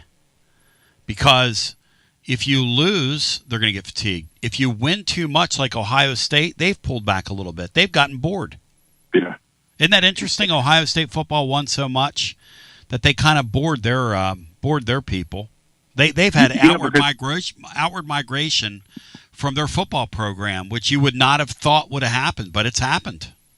Which is crazy because you know, it almost makes it where it's unsustainable for anybody to stay at the top, because if you win, that's right, then it's going to cost you more to get those players, but then the people are going to want to give less because winning doesn't mean as much to them, and so it's just a big cycle. You said it, my brother. I didn't, because I was talking. I was talking to somebody who told me that now winning is really, really expensive in these sports. It's really expensive. And I'll say this, living here, and when you look at what Alabama did with their football roster, the money they have, there's a real chance next year that not that they're not great, that they're awful. Like they don't have top of the SEC money to me. And you know, they retooled their offensive line, and I told them, I said, you look at Tennessee and some of the other schools, like, that's hard to do in the portal, and they didn't go get, you know, the pick of the litter of those kids either. That's the deal, Matt. It's really interesting to see Alabama in the spot they're in, and I thought it was really something when we had on Kevin Skarbinski, who calls it like he sees it, and I said, Kev, did Saban see this coming, that they wouldn't be able to win the arms race? And he said, "Oh yeah." He said that's exactly what happened. Saban saw it coming and said, "We can't compete in the arms race. I'm getting out of here." And two things, and I'll leave you guys. The first one is an interesting stat for you: is as much credit as Izzo gets for being so good in March. Since Barnes has been at Tennessee, I believe this is right. Now, since Barnes has been at Tennessee, Tennessee's won 17 games in the tournament. Izzo's won 15. You know what Izzo does do, though? When he has teams that can do it, they make runs. They do, yeah. They do, yeah. That's he takes it. Anytime the bracket opens for them, that's right, or they get favorable draws, they take advantage of it. And, our guy, you got to love him. But until he does it here, he hadn't done it here. Right. And I like the guy. And I hope and I think, you know, I hope that they're able to, you know, they're off to a good start, and I hope they're able to get them a roster, because, like you said, realistically, like, they could have played Michigan 20 times and they might have won once. You had zero chance. That's Twice. Right. No. Exactly. People were really angry at Matt. They were mad at him on YouTube, and Matt doesn't care, which is what I love about him. And Matt was like, we're going to win that game. We need to get about 65 to 70 points between our two big scorers. And he was exactly right. Well, I mean, Alabama probably played their best half of the year, and they still were, until garbage time, ended up down 20 in the second half at one point. Well, I remember saying that night after watching that game, Alabama hit 15 threes in the first half. 15. and was only ahead 3 at that point. Now, that's a damn good basketball team you're playing when you've hit 15 threes on them and you're only ahead 3 points in that basketball game. That is a damn good team you're playing. And last thing, I know you were talking about the shuttle launch. A couple of years ago, we went to Orlando, and they were launching. There was a launch that night that we just happened to stumble upon where they were just launching some satellites, and they were already talking. Some of the locals were talking about the Artemis thing because it's, it was 2 or 3, 4 times bigger than what those things are when they take up those satellites. And if you ever get a chance to go, it's really neat. It's really cool. You can't get very, you're a mile away, 2 miles away. Right. And it's super neat because you can feel it before you can ever see. It's like it almost feels like a minor earthquake. And then it just lights up the sky before you ever see it. You can feel it, and then you can see the light before you can ever hear it. It's really neat. God, it's amazing the power those things have. That makes sense. The most powerful thing I've seen up close, and please don't laugh at this, is a Top Fuel funny car. When they used to run those things on quarter-mile tracks, they don't do it anymore. They've kind of dialed them back. But the Top Fuel funny car, when they would do their burnout to get those wheels hot, and they would run by you, and you'd be down there, because you can get very close to them, they shake your entire, everything. They just... Mm-hmm. Yeah, it was a lot like you're standing there, and then you feel the run. And we were 2 or 3 miles away, and you feel the runway on the ground. It's like somebody turns the lights on in the theater when the boosters kick in, and it just lights up the sky like it goes from, it was 2:00 in the morning when they did it. It goes from then to like it's dusk, and it's really neat. Totally amazing. Thank you, my brother. Good talking to you. Yes, sir. Have a good weekend, guys. Hey, you too, my friend. Always good hearing from you in North Alabama. Bri, that's a good call to end on, or do you want to go back to the well and take one more call? You said it's a good call to end on, so let's just go ahead and end it. But I'm sure you're going to go back to the well anyway. Hello and welcome in. You're on the air. Hey, what's up, guys? Joshy boy. Say, Brian, we would have missed Joshy boy's you call. You got to take one more call. You always have to we would have missed his call. That's my point. Yeah, I bet Bronny wishes you would have took that last call. That's Barbara Streisand. No way. You're a HOF caller. Bronny boy's got a soft spot for you, Shepard. I guess so. So, is Matt still here or no? Yeah, I'm here. Matt, so far, your boy that played with the Astros last year, Dubon, he's off to a pretty good start for the Bravos. And I'm really surprised he's doing pretty good because they thought he would just be like a really good glove for them in the infield, but he's tearing it up so far. He's an outstanding utility player and kind of role player, great locker room guy. If he's like he can be in your everyday lineup and kind of bouncing around places, like that's probably the best role for him. Very, very, very good player, extremely good with the glove at really all spots. So he's just a winning player that great organizations value. He'll be hitting 230 at the end of the year, Josh. In other words, don't get happy. Right. I think they just did it as a short-term solution because Ha-Sung Kim is on the IL right now for the Bravos. Yeah. Yeah. Bravo's off to a great start, Josh. The whole division looks pretty good. We'll see. Yeah. Yep. Tony, have you heard anything? I doubt it's true, but some people are speculating that Boswell may hit the portal. Is that true? Yeah, I wrote in the blog today that he's got to take a lesser role because I do think that Justin Gainey would take him in a heartbeat over at NC State as they try and rebuild because you need culture guys. And he's a good culture guy, but he's not a guy Tennessee's going to overpay for, and he's not a guy they're going to promise minutes, and he's going to want minutes, and they're just not going to. He got used to playing a bunch. There's a misnomer among our fan base that I don't value. I think just like Matt said, Boswell to me is a utility player that you use in pinches as you use him, depending on the game. But he's not a guy that you play 25 minutes a night if you're seriously going for something in college basketball. And I don't know some people, if people hear that, people think I'm anti him. I'm not anti him at all, but he's not. Yeah. And he's just not a 25-minute player. It's just not serious if you're doing that. I know some people said after this season, they said his scoring production could go up next season if you keep him on this roster. No. He's more the guy that couldn't shoot against the two teams in the tournament he couldn't shoot against than he is the guy that made a couple shots in the win. Right. Yeah. No hey, offense Tony, to him. Tony, if somehow Money Williams is interested in coming here to the Vols, would you take him? If it were me, yes. If it were them, let's see what they end up with.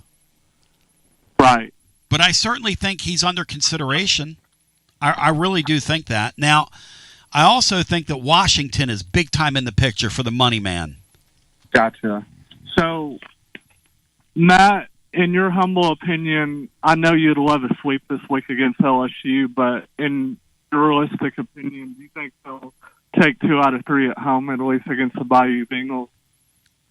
Yeah, that's what they need to do. Yeah, win 2 out of 3. Absolutely. Got to win this series. Yeah. Who's a key player to keep alert for them since that first baseman is gone for them this season? Jake Brown's been their best hitter this year. Derek Curiel's their best player. I love that Curiel kid. But, yeah, Jake Brown and Curiel are the two. They got the Milam kid who plays shortstop for them. Has been a clutch player in the postseason for them in the past. Kind of goes through the motions in the regular season. But Curiel and Brown are the two guys to watch in their lineup. Monster Milam, Matt. Do you like Monster Milam or do you find him annoying? Yeah.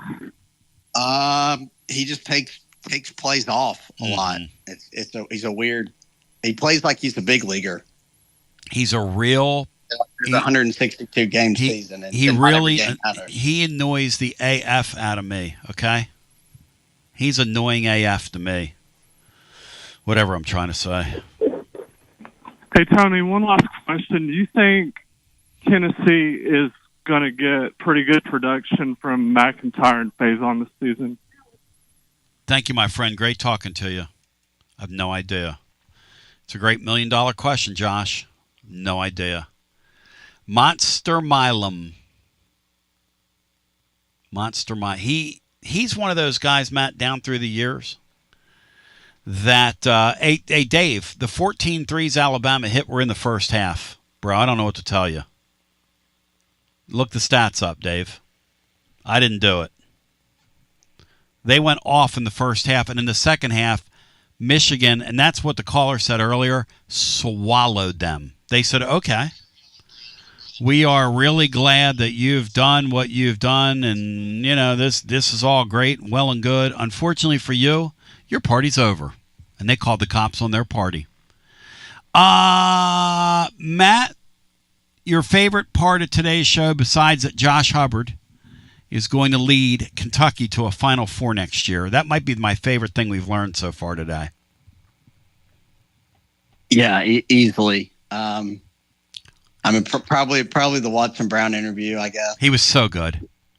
Gets kind of lost. But no, that the Kentucky fan calling in with the Josh Hubbard Final Four deal was next level. Ron Higgins dropping the golden nugget on our fan base that can get out there now because she's in the portal, that this Cooper girl, what she said to Kim Caldwell is something along the lines of, F you, and I'll whip your ass, when she walked by her on the bench. That was from Ron Higgins earlier. How about when he said that he told Lane Kiffin he should just go to the other room and pretend he's on social media when he does his press conference? Just tweet at us, Lane. Just sit up there and act like you're, trolling us. Lane's got himself a little something.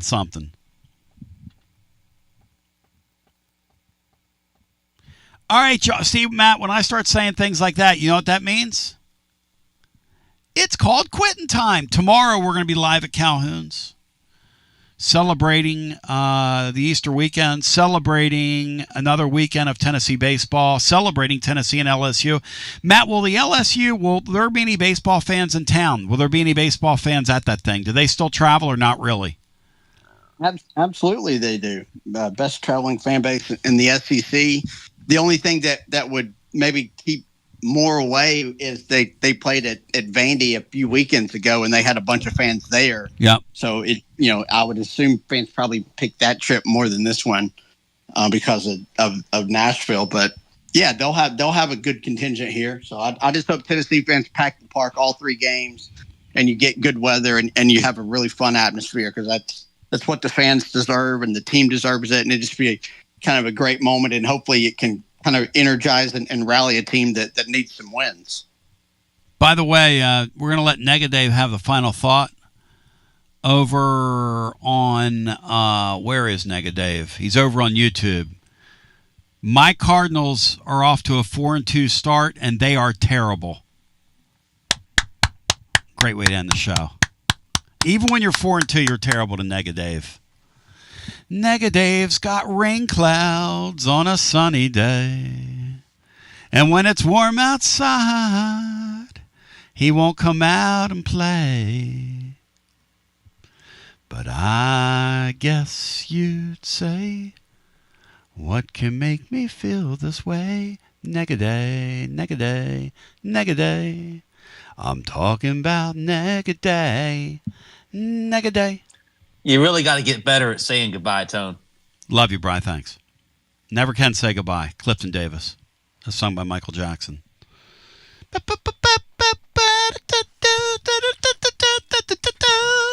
I dare anybody to try and sing like Michael Jackson up in that register, because he sung his ass off on that song. I never can say goodbye.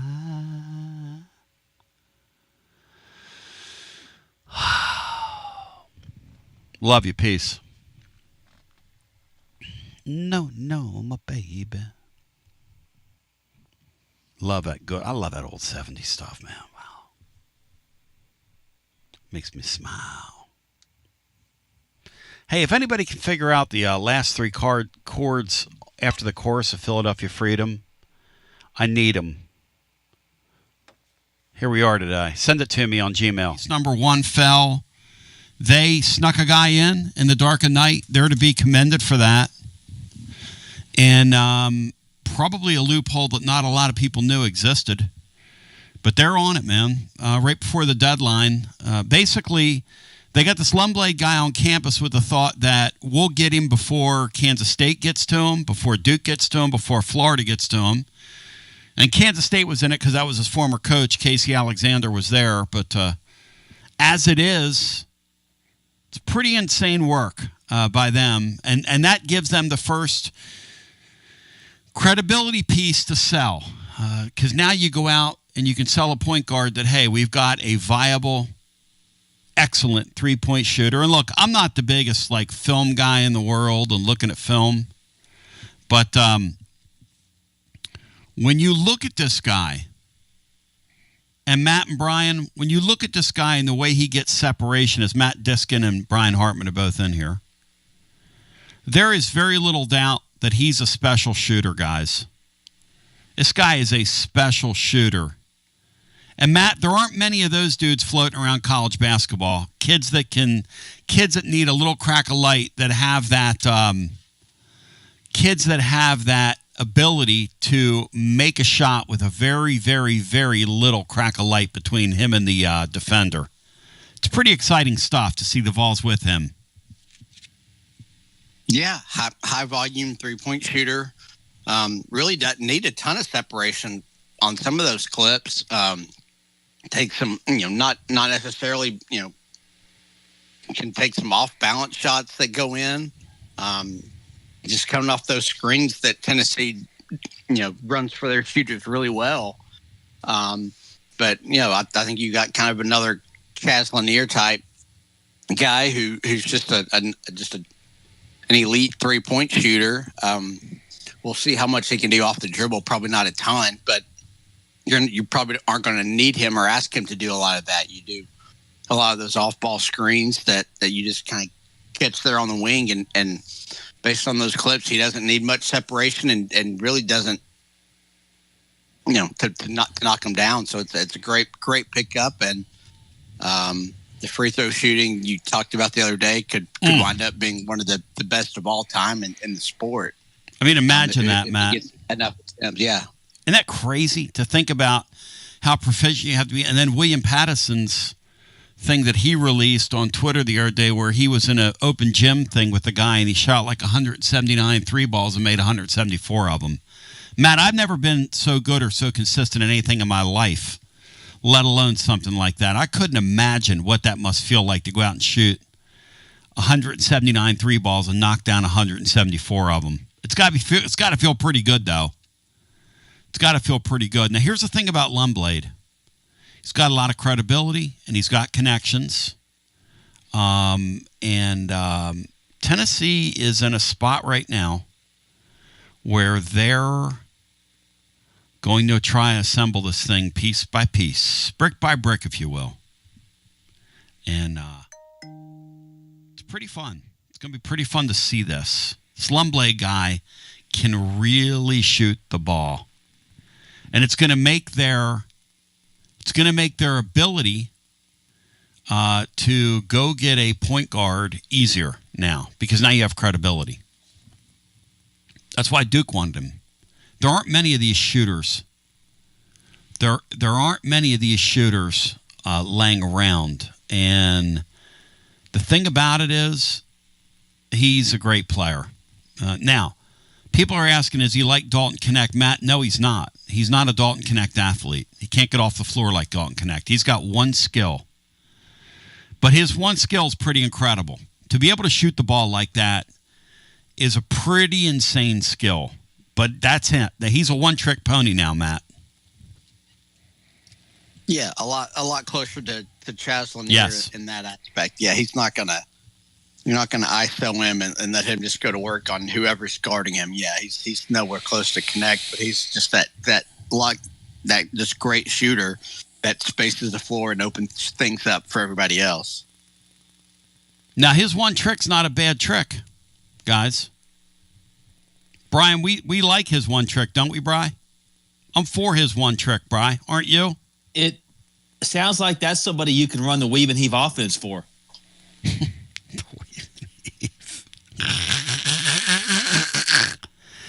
Matt, where did you get this guy? Where did you get Brian Hartman, Matt? Where'd you find this guy? He was here long before me. So you're not responsible for him? Is that what you're saying? No, I can't take credit for Brian. Are you sure? I wish I could. We've got a lot to get into today, though. Very little time to get there. Today on the blog, we do a full breakdown of how Tennessee basketball is getting ready to take off like a rocket ship. The next thing I think you're going to see fall for them is they're going to add a combo wing player, a three that can shoot the ball, but it can also help them in a pinch at the four. Tennessee's hunting several guys here. The way this thing's going to line up is you've got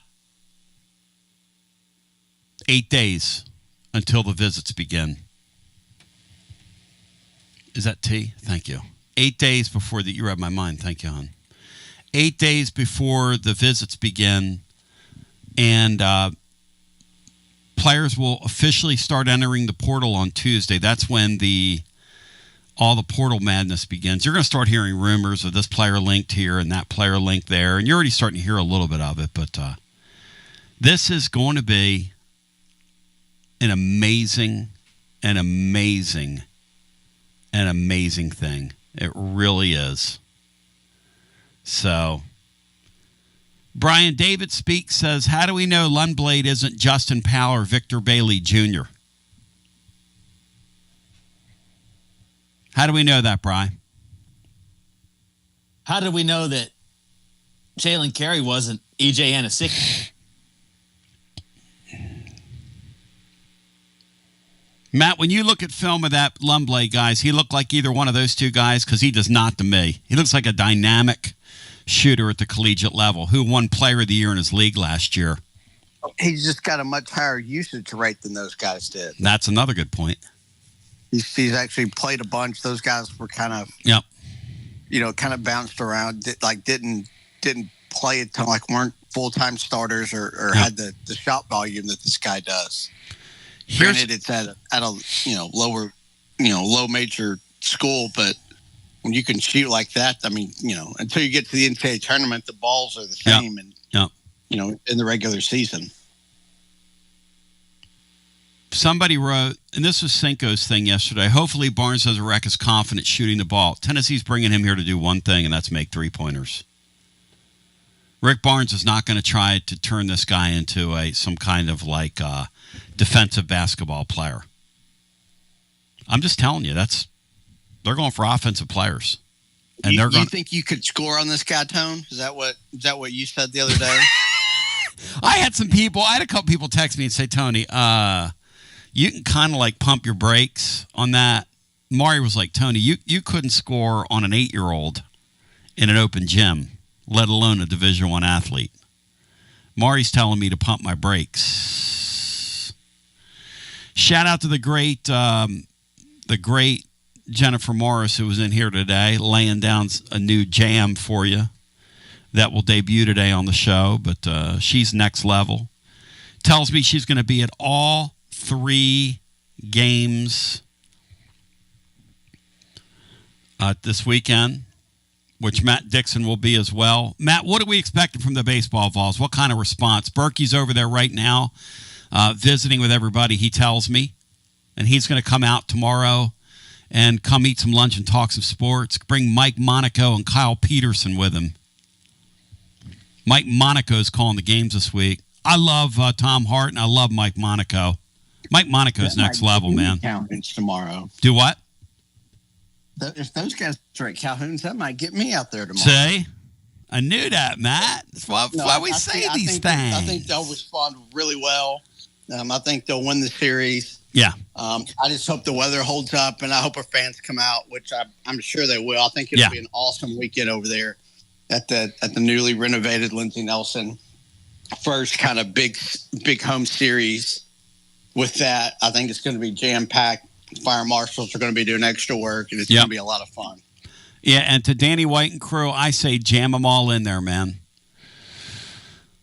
I like when they had the tournament, the NCAA tournament games in there, and on that landing, which is now there's a lot of stuff on that landing that wasn't there before, out in left field.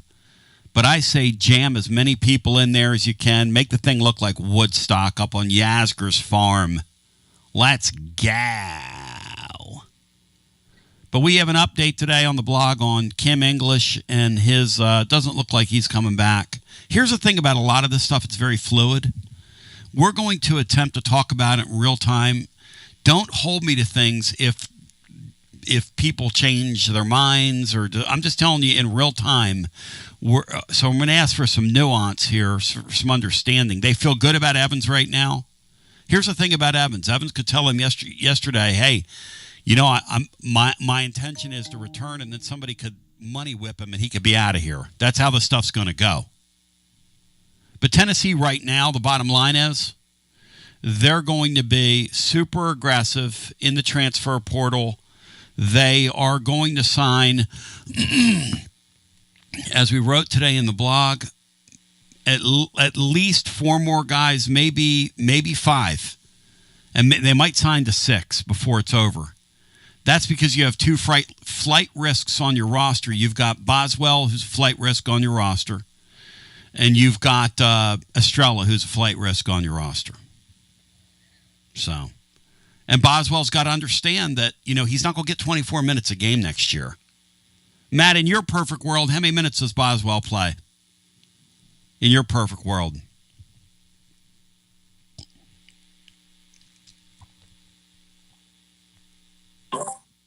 Somewhere in that 12 to 15. Yep. If he's the same kind of player. Which means he's going to get a 40%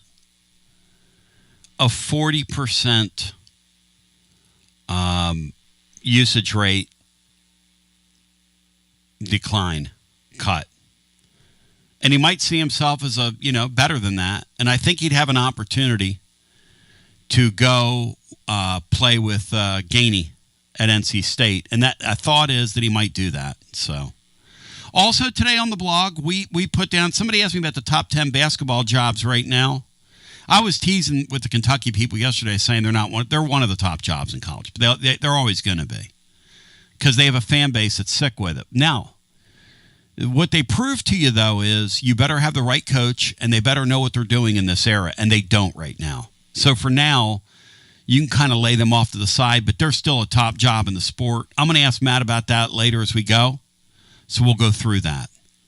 Also, we will talk with Watson Brown next hour about what we're hearing about the quarterbacks, which is that neither guy's lighting the world on fire, and if he's concerned by that, Ron Higgins after this never stops moving. And between the 30-minute commutes, daycare pickups, weekly soccer practice, Tuesday night yoga, X number of coffee runs, and that weekend trip to Grandma's, you're racking up the miles. What you need is a tire that can keep up. A tire designed for doers. A tire that's going to last. Like the exceptionally long-lasting Michelin Defender tire. With an 80,000-mile warranty and the safety and comfort you expect, you can forget all about the miles ahead